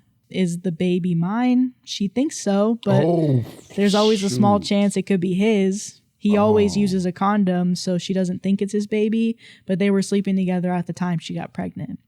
She loves me. She can't help that there's just this huge spark between the two of them. She doesn't know if she loves him. She doesn't know if the baby is mine. She doesn't know why she did this. She doesn't know what she thinks we should do. The nail in the coffin is when she said, you wouldn't really leave me if it's not your baby, would you? She had the balls to ask me that. I told her, of course I'm leaving her, and I wouldn't raise another man's child. She seemed shocked. She said, really? With everything we have and all of our history, you wouldn't even consider it. She can't be serious. Considered, no. I told her, no, I would never consider it. She agreed to get a DNA test. She tearfully agreed, like I'm supposed to feel sorry for her about it. I don't know who this woman is. She was crying the whole time, but not tears of an ashamed or a sorry person. They were tears for herself and meant to make me feel bad. Feel bad for what? That her heart is apparently so torn. And then OP keeps talking in the comments. She ruined my life, but I just feel numb right now. I barely feel anything at the moment. It would have been bad enough for her to have an affair and cheat on me, but she couldn't have stopped when she found out she was pregnant. At least I could have walked away if it wasn't for the pregnancy. Maybe I still can, but I won't know for sure until I get some test results. She's almost positive the baby is mine. I'm stuck dealing with her forever then. My child will grow up with divorced parents. Their mom will be the gym bike. Maybe she'll even take off to live near her family and take my kid with her. Oh, but then she couldn't be near me. The guy who gives her butterflies and fucks her in a gym changing room. The thrills, the excitement. How can I even blame her? And then he goes on to say more stuff, but I'll skip it. He's just really, really sad. And then about 10 days later is the next update. Okay. My whole life has been reduced to a trashy daytime talk show. The woman who was once my wife, who I considered a classy woman, has turned into complete trailer trash. Today she announced that she's moving in with her affair partner from the gym. She's pregnant. Might be his kid, might be mine. She's too embarrassed to go get blood drawn for a paternity test. She spent about a week trying to get my attention, to get me to talk to her, to get me to beg her to be mine. I didn't fall for any of it. I've largely been ignoring her, and when we have to speak, I keep it very brief. We've been living together this whole time, but I'm in a different room now and functioning separate from her in all ways. So her pouting and trying to get me to pay attention to her and give her a gold star for not going to the gym for 5 days in a row didn't work. Today she texted me to say that she's moving in with him. Somehow I still care about this person. I've already met with a lawyer though. I can care about her as a human being and a possible mother of my child without being married to her. Still, it stung to hear her say she was going to be with him. I told her it wasn't a smart move to leave the house. I've even told her she can probably meet with a lawyer. She doesn't care about anything I have to say. I don't think she needs to move in with anybody. I actually feel bad for her that she can't just be on her own. I asked her if he actually knew that she was pregnant and wanted to know what story she'd been telling him this whole time. She said that he knows and he doesn't care if it's my baby. He loves her and he wants to be with her. Bizarre. You can't find anyone else, someone who isn't married and a pregnant woman. Why would you take that on? Doesn't make sense to me. He's scum, but he's good-looking scum, who apparently is gainfully employed and owns his own home. So you can't tell me that my married pregnant wife is your only option here. I just can't imagine being a single guy like that and wanting to put up with his baggage when I could have other options. And if this really is my baby, then what? They'll live with my wife and this weasel 50% of the time? I don't know how my life turned into this mess, and she thinks it's embarrassing to have her blood get drawn. And then there's one final comment, but how do you guys feel about this? I feel like he is turning a little spiteful. Like, he's just getting a little mean. Yeah. But you think that makes sense? I think it makes sense. Yeah. It's like we're like listening to his journal where he's just saying his most honest thoughts. He's going through it. Yeah, tough scenario though. Like, my wife moved in with her affair partner last weekend. She didn't take very much at all. Most of her stuff is still in our house. I still get the feeling she's just waiting for me to beg her to come home, but I didn't reach out to her at all, so after she left. It was a strange mixture of relief, anger, and sadness. I don't think I ate at all until last night, just never felt hungry. Drank a little too much, but I'm fine. I'm posting this update because I've received a ton of messages from people, and honestly, it's emotionally draining to respond to each one. To have to type the same stuff out, I just don't feel like talking about her that much. So this morning, she texted me to say that her affair partner wants to get a DNA test done, so she's going to do it. Look at that. Didn't matter what I wanted, but now that he has requested it, she suddenly thinks it's a great idea. Why do you care, affair partner? You said you'll take care of it either way. She asked if I wanted to submit a sample because it'll be cheaper to have 2 dads tested as part of the package. I don't even care about the cost at this point. I just want an answer. I don't have to see or interact with them at all. I just have to make my own appointment with the lab to get my cheek swabbed. So this Saturday, I'm going to do that, and we should have the results within a week. Oh my gosh. I'll take what I can get at this point because it's better than dragging this out for another 20 weeks. So that's fine. I'm fine. I'm going to work every day, trying to function, just feel stuck in a limbo. I miss her. Honestly, I hate that she's there with him. It makes me sick. Part of me does want to beg her to come home. It'll be even worse if I find out that that's my baby and she's there with him. Yeah. Unless he drops her at that news, I won't let myself beg her. I won't play one of those games with her. And then, relevant comments. Have you gotten the paternity test results? And OP responded, at 11 this morning, I got the news that I'm the father. Oh, no. I feel incredibly conflicted right now. And then there is another update.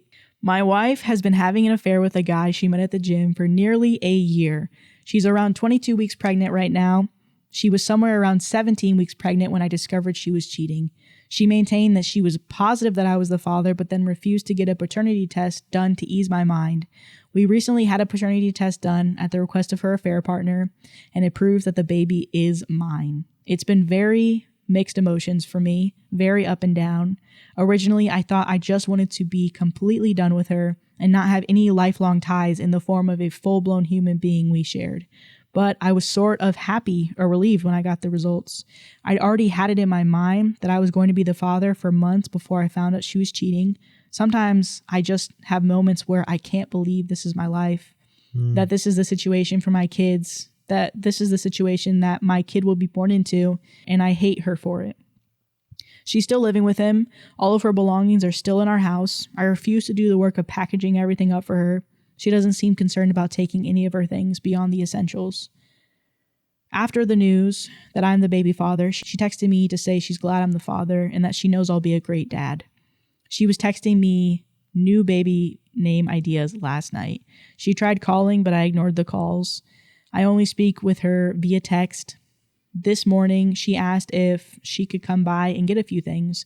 I told her it was fine, as I had been advised by my lawyer to not prevent her from entry to the home, but I told her that he better not be with her. So who shows up with her? The scumbag boyfriend. He walks right into the house behind her like it's no big deal. She ran upstairs to get stuff that she wanted, and he and I were just left standing there in the living room. He told me it wasn't her fault that he was here. She told him I didn't want to come, but he forced his way along. He wanted to talk to me, supposedly to tell me he understands how I'm feeling. No, you don't. He told me he knows I probably don't believe him, but he genuinely loves her and knows he probably wasn't the father. He accepts it and then tried to assure me that he won't try to take my place with the baby and hopes we can just get along since we're both going to be in her life now. He promises that she's fine. He's looking after her. I told him that I couldn't, for the life of me, imagine that he wanted what he wanted with a pregnant woman who was having another man's child, that I found it weird. And then I told him if he didn't get out of my house, I'd punch him.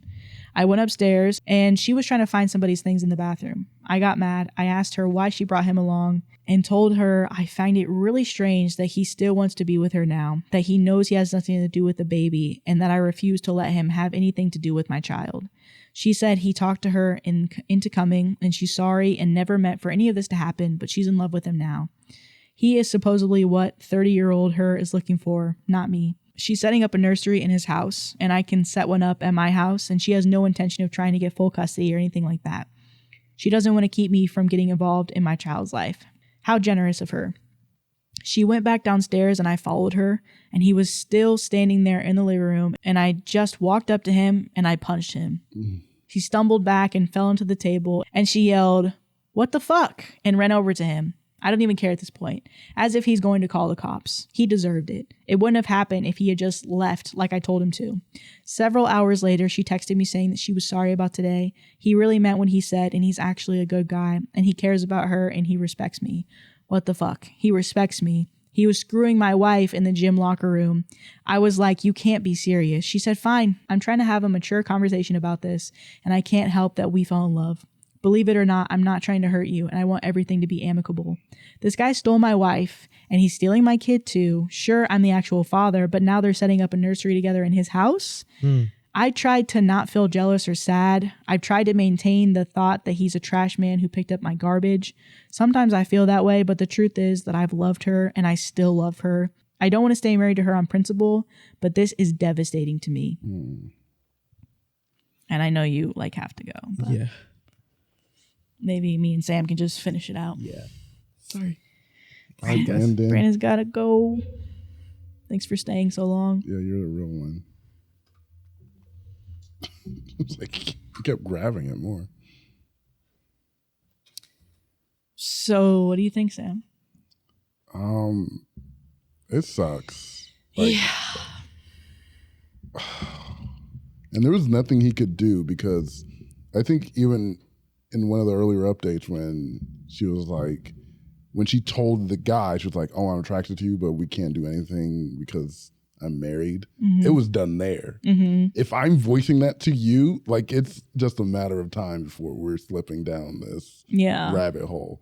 So once you get to that point, it could be a multiple things, like how she feels about herself in her life and where she's at and how their relationship is. Maybe they got into a routine. It's just there's this new different thing. It's already done.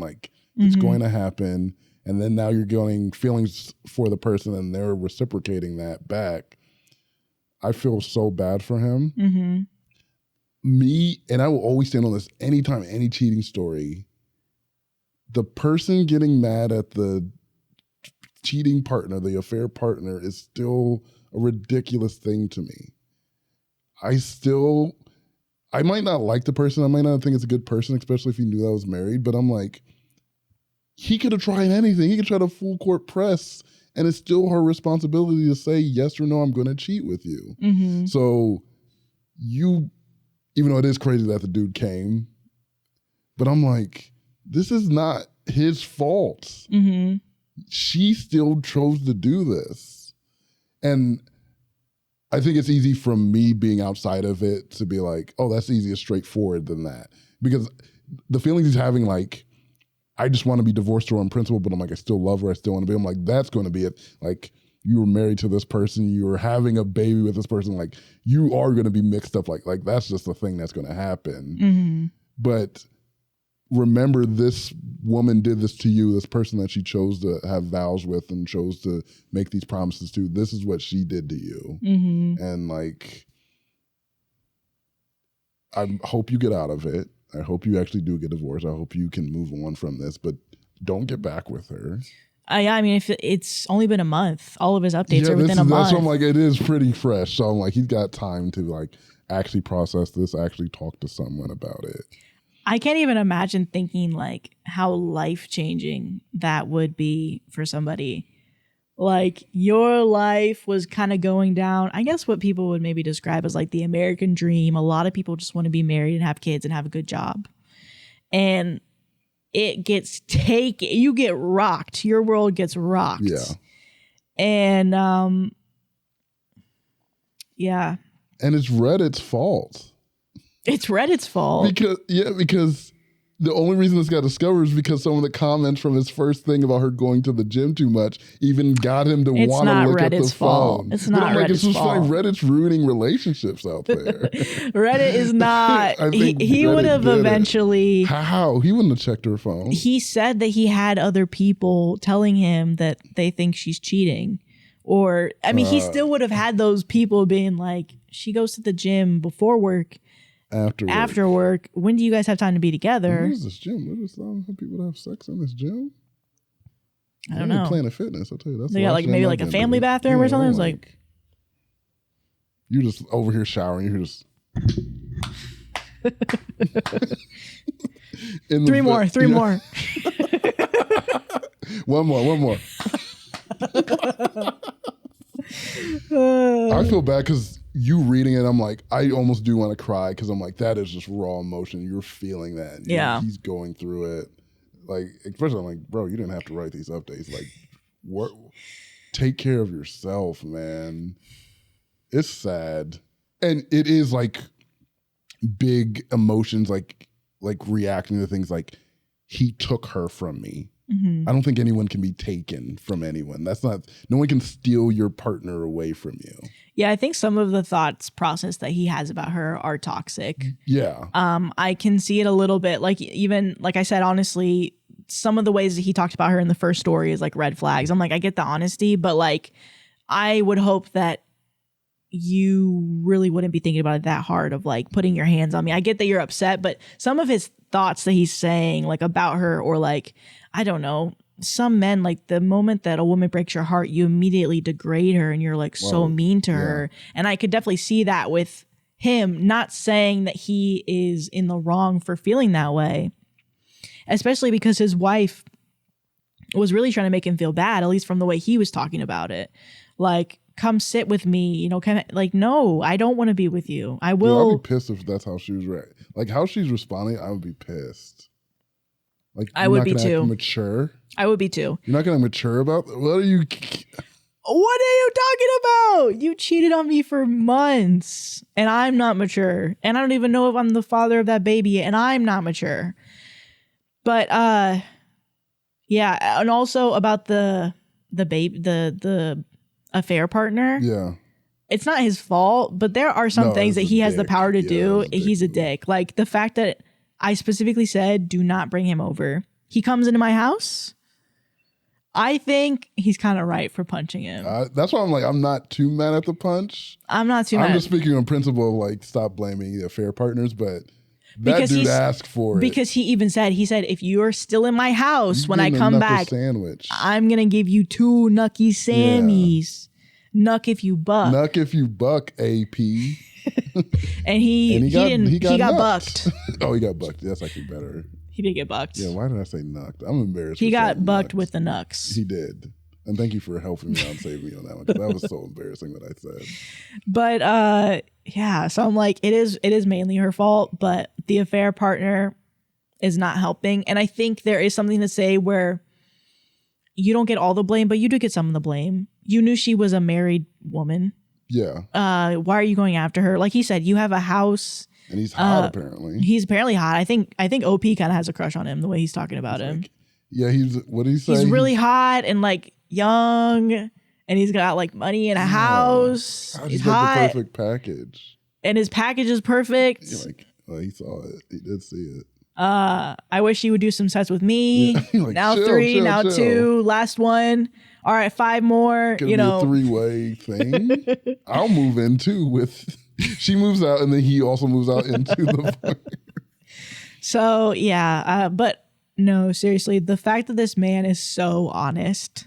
I feel like a lot of people don't usually let themselves be fully seen because he is so honest that you're like, okay, I can't agree with you fully as a person because I think me personally, I have some of your thoughts that you see about women I don't agree with, because you can see it in the little twinges of like him being like, I feel like she's mine, even if it's just a feeling. I don't know. Maybe that comes with being married where you're like, I literally am going to marry you for the rest of my life. Right. Maybe that's just what it is.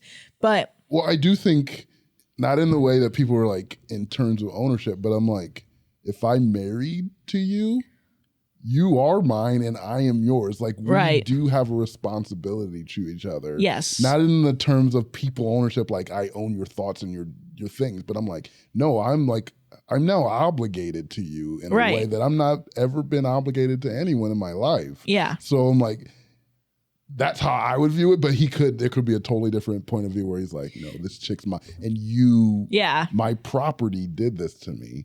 I didn't completely get that vibe, but it could be. I know. Vibe. I'm not getting that vibe majorly either. It's just certain wordings that he's saying where I'm just like, eh. But that's not stopping me from feeling all this compassion for him. Yeah. And he's totally not in the wrong for how he feels.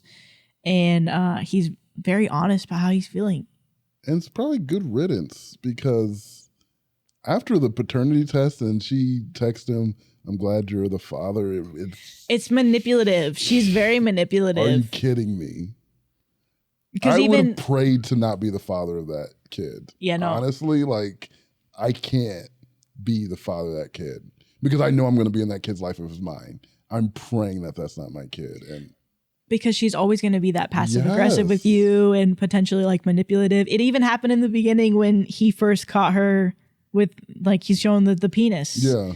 And she's like, why are you looking? It's like focus on what you did wrong. You always ask questions. You're like, hey, you see this? Why is it jiggling as I shake it? But Brandon's totally right because I'm like, you reacting quietly, reacting small, reacting like without emotion. Like, because I'm like, I'm going to go home and be crying. But in the situation, I'm going to be like. And I'm not saying that's not fair either, because women are allowed to show their emotions in the moment. I'm not saying that's not fair. But I'm like, I think even some women do it where they're like, they get cheated on and they're like, they're quiet, they're like small. Oh, like you're not allowed to see me this vulnerable anymore. I put up a wall with you. And the man will be like, oh, like it does affect the person more. Like and I'm talking about in the pettiest way. If you want to affect the person that cheated on you more, don't react. Yeah. It'll get way bigger of a thing. They'll feel way worse than if you blah, blah, blah, blah, blah. Yeah. I'm like, this is why I did it anyway. I didn't want to be with you crazy. So I guess he did do that though. He didn't react. I feel bad for him. I feel so bad for him. Like we said, this happened within a month. We're back, baby. We're filming relatively within the same period of time. It felt like the financial infidelity story, but like sad. Yeah. There was such a triumph with financial infidelity, and this is just, there's no winning in this. I saw a comment a few weeks ago where somebody was like, sometimes I can't finish watching an episode because they're sad. And I'm like, yeah, but like getting a happy ending is not that common on Reddit. I'm like, maybe we're looking for the wrong ones, because I remember there was a point where I kept picking sad ones, and then Sam and Brandon yelled at me. They're like, Maddie, you're sad and you're picking sad stories every time. And I'm like, wait, maybe And then so I started to pick different stories, or Sam helped me pick stories.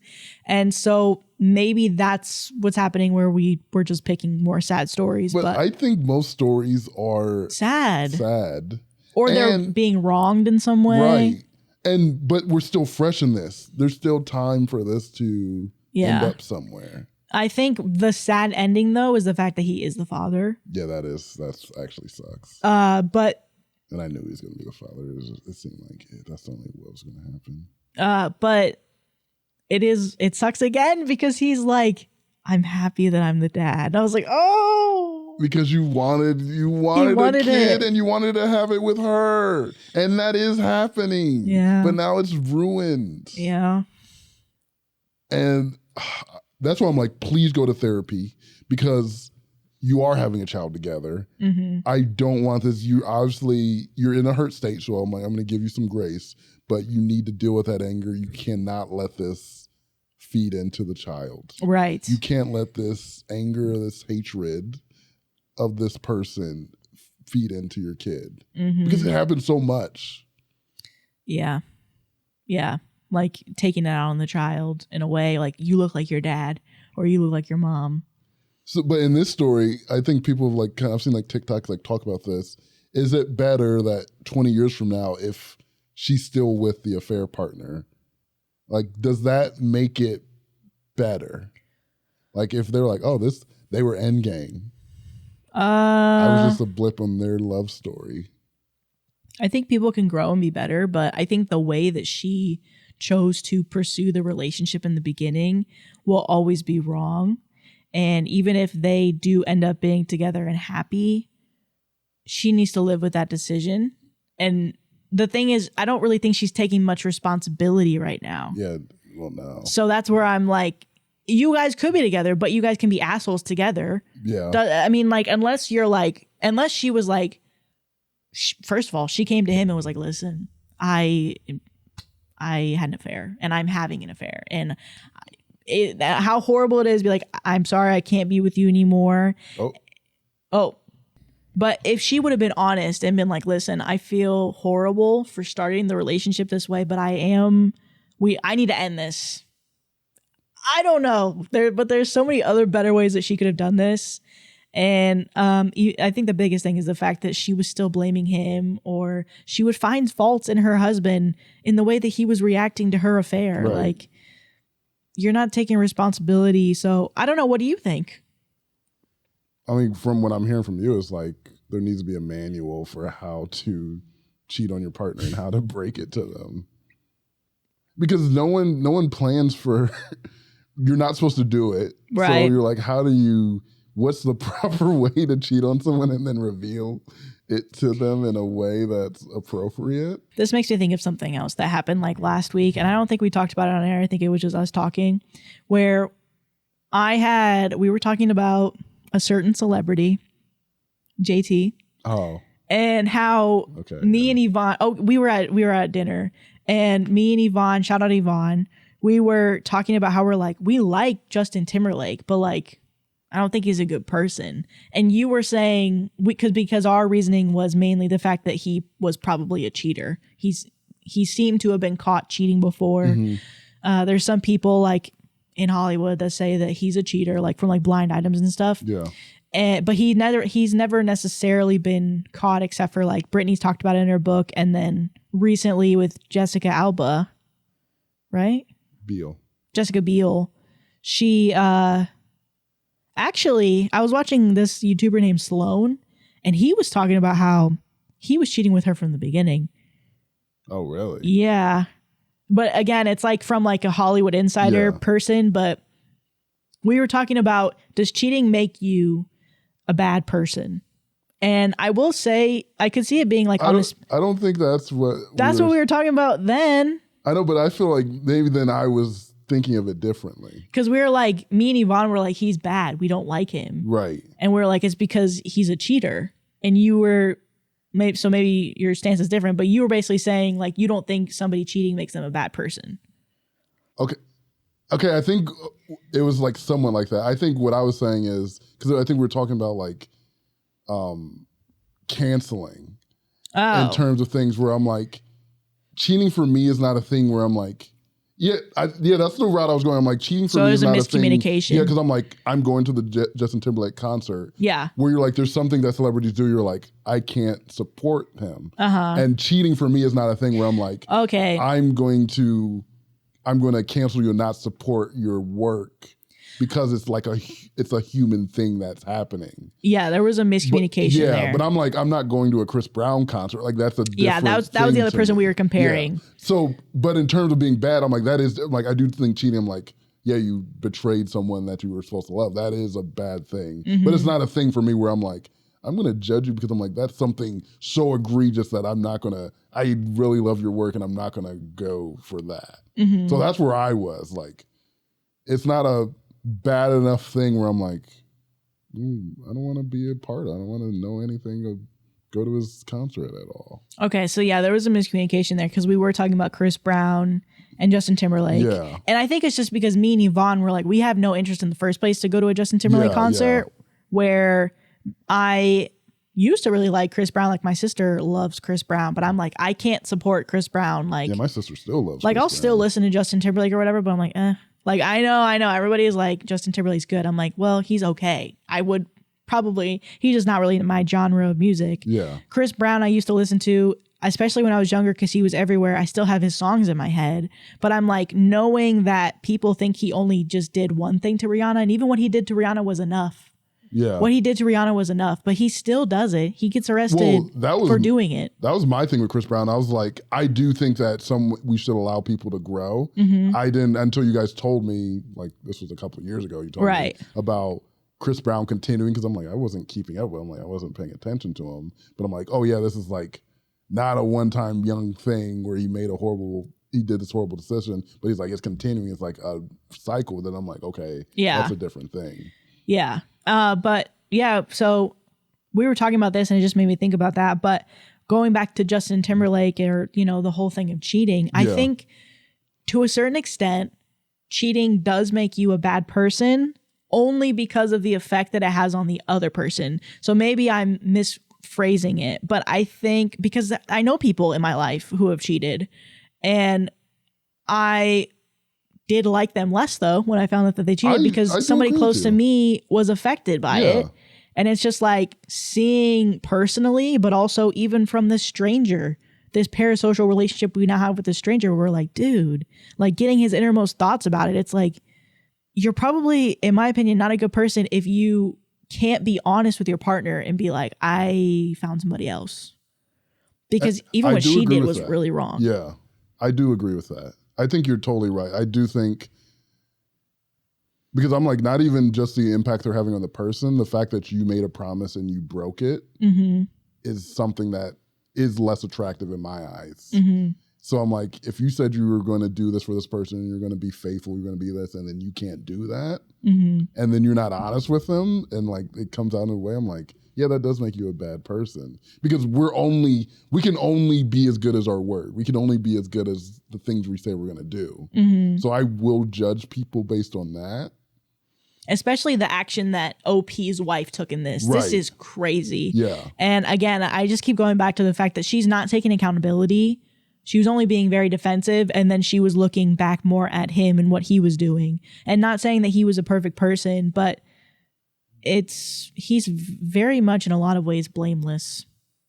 Yeah. Like I think I don't think he's really to blame. I think his reactions are a little bit a lot, but they're honest. And it's probably, like you say, it's probably a lot more common than people want to be honest about. And I don't know. Maybe that just scares me.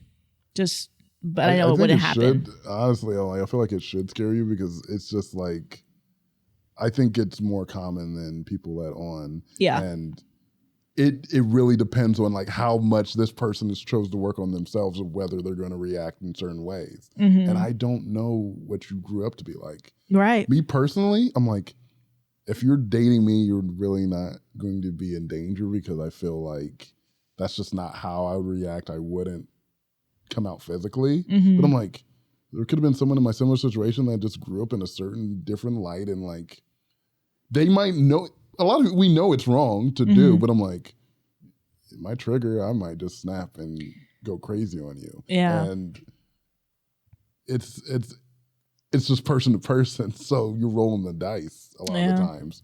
Because a lot of times we're just like, I'm attracted to this person. I found this person. I'm attracted to them. They're cute. They kiss nice. Mm-hmm. But sometimes we don't get deeper than that. And then we just make these huge decisions to be with this person. And then what happens. Like, I don't really fully know this person. Mm-hmm. I haven't seen them in really stressful situations. Because then it's like tough because there are people that get together with their lifelong partner really quickly and it's great. But then there are people where they're like, no, you should get to know them for as long as you possibly can. You need to see them upset. You need to see them in every single interaction because you need to see how they deal with, how they deal with their emotions. Like, I definitely agree with the notion that you need to see your partner like absolutely angry and rage. You need to see what that comes out in. And even if it is more aggressive, how are they taking plans to be proactive in the future? But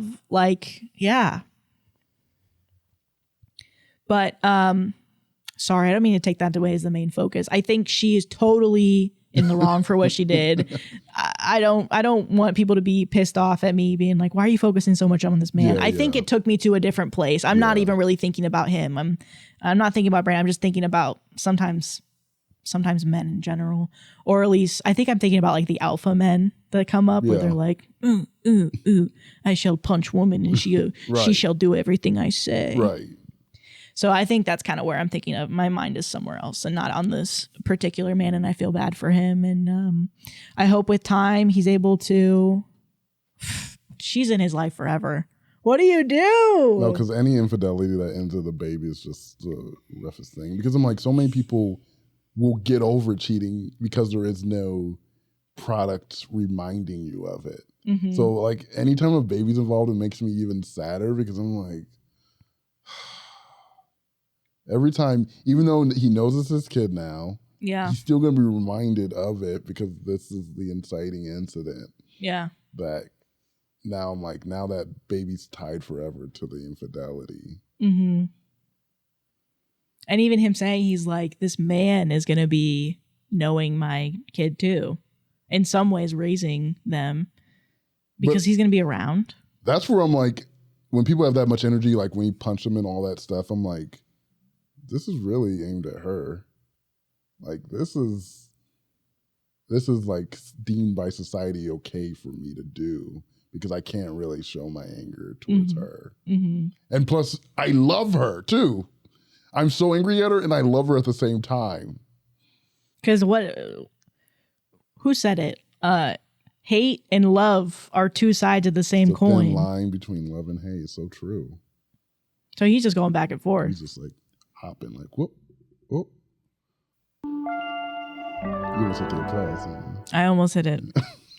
Okay, so this last story is my wife's sister tried sleeping with me 1 month after my wife passed away, and I hate how I reacted. So my wife passed away 1 month ago. It's been an incredibly painful and hard process for me and our kids. My wife's sister has been our biggest support system throughout this. Just last night, she tried sleeping with me. I hate that I almost did it. It felt like I would have cheated on my wife, not to mention the damage that would come if I actually did it. I feel like I got over my wife so soon, even though I haven't. Sex is an intimate thing, and here I was considering doing it with the last person who I should and never even thought about it. I'm disappointed in myself, but also her comfort brought me here if I'm being honest, and I'm confused. So there's a comment that I think is good to read, but yeah. Wow. Okay. We had that story where the guy's friend died, but I think it was like 2 years, and then he got with the girlfriend of the dead friend. And then like the mom was like mad. I think his mom was mad, and they're like, is this right? Mm-hmm. Okay, let me read the top comment because I think this will kind of help us with our conversation. So somebody said, so I'm going to bite the bullet here. People who are grieving oftentimes seek comfort through sex with other people who are grieving this person. This could have been a reaction to her grief and for you the same. Being in pain all the time is exhausting, and people often try to do whatever to dull it. My condolences, and I'm very sad to hear it. I think it's time for a grieving counselor with your family. So they're saying to clap the cheeks? No. I feel like they're like, in a way, like condoning, like this happens. They're saying... like grieving people need grieving people. They're saying it's probably a lot more common than you think because they're so sad and exhausted. Yeah. That they're able to sadly relate over that traumatic experience and they want to be closer. There was another comment too, but I didn't screenshot it. That's tough. Because I get the guilt from it. Yeah. But also... because you're not doing it because you're attracted to them. Well, especially with the comments. You don't know that. Well, you're not doing it because you want to be with this person. It's not like I'm like, hey, I want to cheat on you, my wife, because it's recent, right? Right. It's like I'm doing this because I want the comfort that you and I share of my wife. Right. You know? So it's like... so what's wrong with that? Well, there's not necessarily anything wrong with that, but it's going to make it worse and more conflicted because you're like, I'm not sleeping with you because I want to be with you. I'm sleeping with you because it would bring me comfort, and there would be a moment where we're both happy and we don't feel the grief of the loss, right? So, but if we're both honest with that, is it fine? But then what happens afterwards? Like once you sleep with them, it's like you have that thought of like, oh my God, I had sex with my wife's sister. You have to see that person all the time. It's not like it's like a random friend where you're like, okay, well, you're my wife's friend. I might not see you as much. Like I'm like, you see them at holidays. You see them all the time. And especially if she is trying to be there for you to help out with the kids, it's like, yeah. I feel like it's going to make everything more complicated. If you guys still happen to have those feelings as time goes on, maybe pursue that then. Okay. But right now, it's like blinded. Because, that is what's different about the other story, because it was years after and they got together and it's like a different thing. I'm like, that's fine to me. But there is a point where I'm like, because of what they're saying about grief, I want to feel good. And you're the only person that understands if I were to do this with a stranger, it's not the same. Like I would feel guiltier. That's like this person, the stranger, that if they somehow found out that my wife had just died a month ago, that I'm like using them or taking advantage of them. But I think he's nervous about it. I think he wants, like his body wants it maybe, but I don't think he necessarily wants it because he even says like sex is a really intimate thing to me. So I think he's like, obviously maybe he wants physically, the feeling that he gets from sex and he is comfortable with her now, but I don't think he pulled back for a reason, you know. Who initiated it? Maybe her.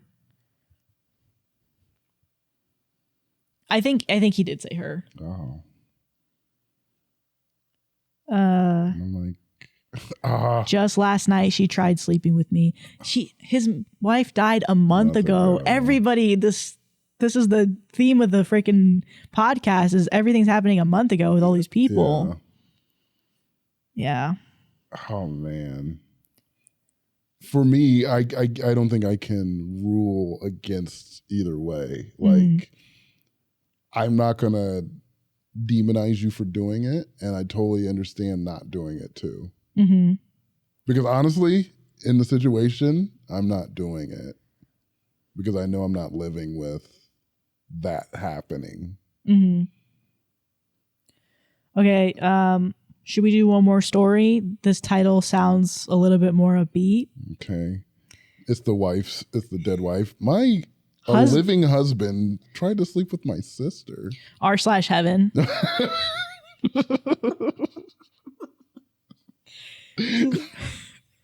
He's like, I'm hoping he reads this. r/heaven is not. Sorry. No, that's good. You gotta leave that in. r/heaven. So this last story for real.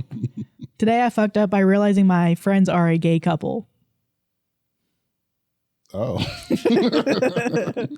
They always hanging out all the time and they live together and they kiss on the lips in front of me. They've been roommates for the past 35 years. Yeah. And I was like, when are you guys going to... And it's like one bedroom, too. We're like raising children together. I was like, you guys are not struggling that bad financially. Yeah. We go out to eat twice a week. Yeah. But it was kind of weird, like, when she was throwing up in the bathroom and she was, like, rubbing her back, but it was, like, in a different type of way. But I didn't think anything of it. I didn't think anything of it. So... A few months ago, I, female, met two awesome people, male, that I like to play music with. They're super sweet and very nerdy, and you can clearly tell they're close friends. I eventually developed a crush on one of them, but did not get the impression that he liked me back, even though we had good chemistry. Fast forward to now, I randomly stumbled across them on the street. The guy I liked told me he had just flown back from Bali and invited me to join him and his friend to try some Balinese snacks. On the way to his house, he mentioned that he had sex with guys on his trip. I was surprised because I assumed he was straight. At some point during the evening, I asked my crush if he was gay or bisexual, and he said that he was gay. He then asked me if I thought he was flirting with him, and I panicked, and I said, no, not at all. Later on in the conversation, he mentioned something like, since we've been dating, and points at his best friend, who is apparently also gay. I can hardly believe it. And I said, you guys were a gay couple? You guys were a couple this whole time? And they said, yes. You didn't know? We spent the next few minutes hysterically laughing about the situation. I feel like such an idiot. And the worst part is I still have a crush on this guy. Wait. Somebody said, comment, your gaydar is negative. I feel like I missed something. So one of them came from Bali and was talking about having sex with guys in Bali? Yeah, maybe it was an open relationship, though. Yeah, because that's what I'm like. I also felt like you just found out your friends are a couple and then one of them is cheating on the other one. I hope we need to return the button on that one because that's what I'm curious about. He's like, oh yeah, I was sleeping with all these guys. And he comes like, hey, so here's my boyfriend. You're like. It is surprising. I feel like it's interesting because I have a friend too who's not necessarily in an open relationship, but her partner, they're like allowed to kiss other people on trips. And I was like surprised about that. So like, yeah, I remember I had to ask her about it and she was like, oh yeah, it's like totally fine. I was like, oh. So kiss other people. It was like, I don't know, maybe she was feeling that too. But I think the most surprising thing was the fact that they were both gay and that they were a couple. Because she was like, I just found out that you were gay 5 minutes ago. And now you also are gay. You're gay too. Wait, you two are together? Okay. But then I guess there are some couples you're like. You never know. Y'all don't give me, you're not coupling. You're not giving me couple vibes. Yeah, yeah. But then if you don't even have the idea that they could be a couple, because you're like, oh yeah, these are two straight men. Mm-hmm. Yeah. What a bad gaydar. It's broken. If I could have that, if I could have a friend where I'm like, if I had two guy friends that were like just around each other, I'm like, they're gay. But that sounds like the best couple to third wheel because you would never know. They never made you feel like you're like, you would know. Well, I feel like everybody would know but this person, but maybe it's. I would love to be a fly on the wall just with their interactions and how they were and see if it was obvious or she's like so oblivious. Or maybe like she was crushing so hard like you just ignore things. You're just like. She's like, oh, they're close, but he might be flirting with me. Yeah. I'm like, oh yeah, they just kiss each other goodnight every time. You're like, that's just what friends do. I want to be friends like that. Oh, they exchange rings at this ceremony, but she's out there at their wedding, and like, it's like, wow, they're really close. They're really like friends. I've never seen best friend rings before. Like Chuck and Larry, I now pronounce you Chuck and Larry. Yeah, again with Jessica Biel. Yeah, she's back. Jessica Biel in that? She was in that movie. She was Adam Sandler's love interest, which was really unbelievable, but it's Jessica Biel, so I watched it. I love me some Jessica Biel. And honestly, like, I kind of like think Paul Blart's like low-key hot. You expressed this when we were watching. Like he's like got a very attractive face. And that's what Hollywood's done this to you. They've brainwashed you into thinking that Paul Blart is hot. So you're into the King of Queens type shows where it's the big slobly husband and the cute little wife. So actually, I never watched that show, but I remember one of my crushes from when I was younger. They were usually like the slightly chubbier boys. I don't know. I'm okay with slightly chubby. Hollywood does it too far. We're like, there's no way this woman would be with this man because also he sucks. Yeah. It's not like he's just fat. He also is like lazy and dumb and like bad. And she's like, no, that's the thing that made me sad about reality shows is, well, not reality shows, like those old sitcom type shows. Because, yeah, they kind of made the character, like the dads especially, like idiots. They were idiots who were like misogynistic. Yeah. Like, I think it was like an old, okay. They're all the same, right? Yeah, but it was like it was like a man, white man, brown hair. His wife kind of looked like Reba, but she wasn't Reba. Was Reba? But it wasn't Reba. Reba was a single mom who had 2 jobs and never stopped. A single mom who has 2 jobs, who works 2 jobs, who loves her kids and never stops. Okay, Reba. So brown hair, white, chubby? Yeah, kind of chubby man, not attractive. What was the wife like? Small, skinny. She had like reddish brown hair. They had a little girl. And then as time went on, they had a boy, and then they had twin babies. Oh, I don't remember that one. Probably know it, but it's not ringing any bells. I think it was a show from like the early 2000s, or maybe I think it was a show from the early 2000s. It was in like King of Queens era, but it wasn't King of Queens. But I remember seeing a clip where the mom was taking the little girl to school. The little baby boy, because he was young at that point, and the dad were like sitting at the table eating food, and the little girl, she runs by, she drops like a Costco sized bag of Cheerios on the floor, and so there's just Cheerios everywhere, and the wife is like, Chip or whatever his name is, you're gonna get that, right? And he was like, why would I do that? You'll be back in 20 minutes. Yeah. And she's like, oh, and everyone's like, and he's like, I'll handle it, babe. That's what husbands are.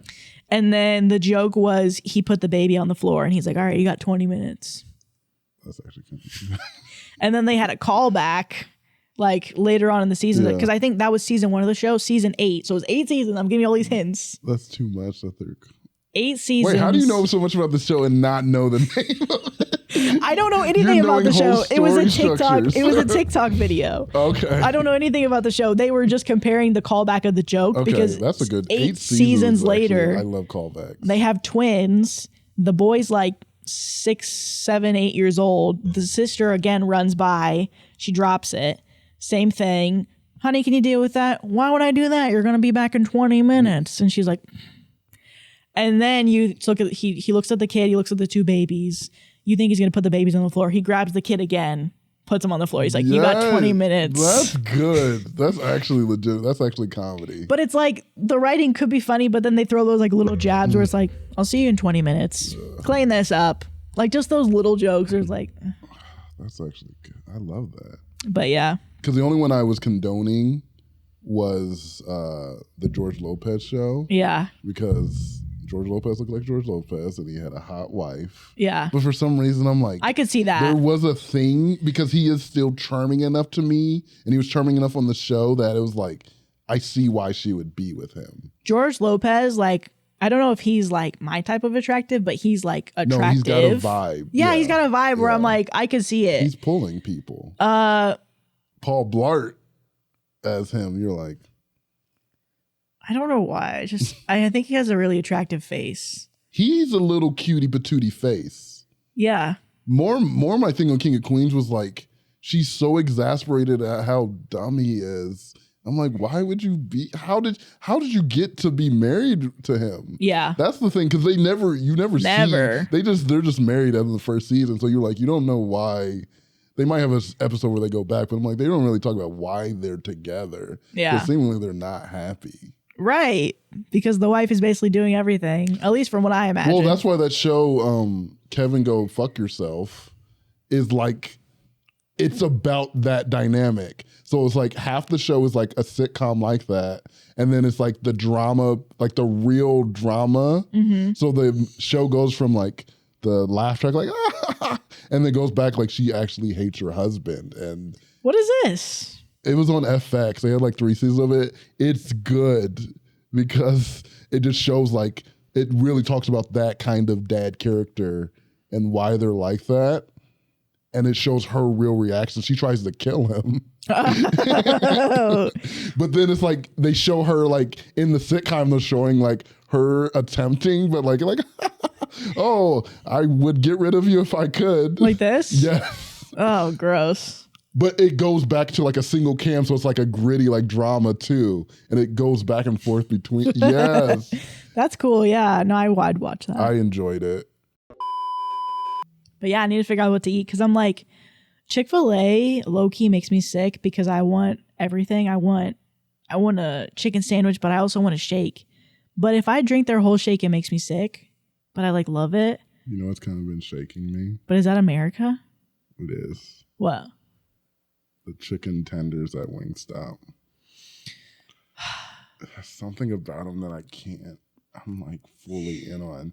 Because my friend showed me the TikToks where they were doing like, there was like this Asian girl doing mukbangs, like it was the juiciest chicken. It's like, and she was dipping it in the ranch. She was like, and I'm like, oh. And then my friend, she had like stitched it and it was like small and dry and I'm like, well, I gotta try it. And it's definitely not the quality that it is, but and it's small and it's not the same of what they're giving. But I'm like, it's so good to me. And I'm like, I'm doing the same thing. There is a place.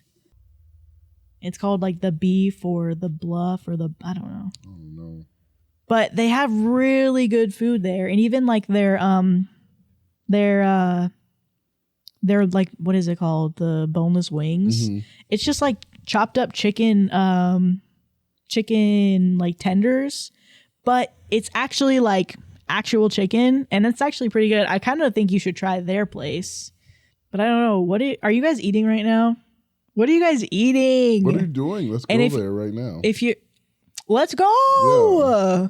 Thanks guys for staying for the longest session ever. So long that Brandon had to leave his own house. Left. We're still in his house. We're at his house. We miss you, Brandon. We miss you, Brandon. I love you, Brandon. Pookie. Why did you just feel him up? I did. I just gave him a squeeze, like an arm squeeze. Okay, because it didn't look like that. It looked like it was very chesticle.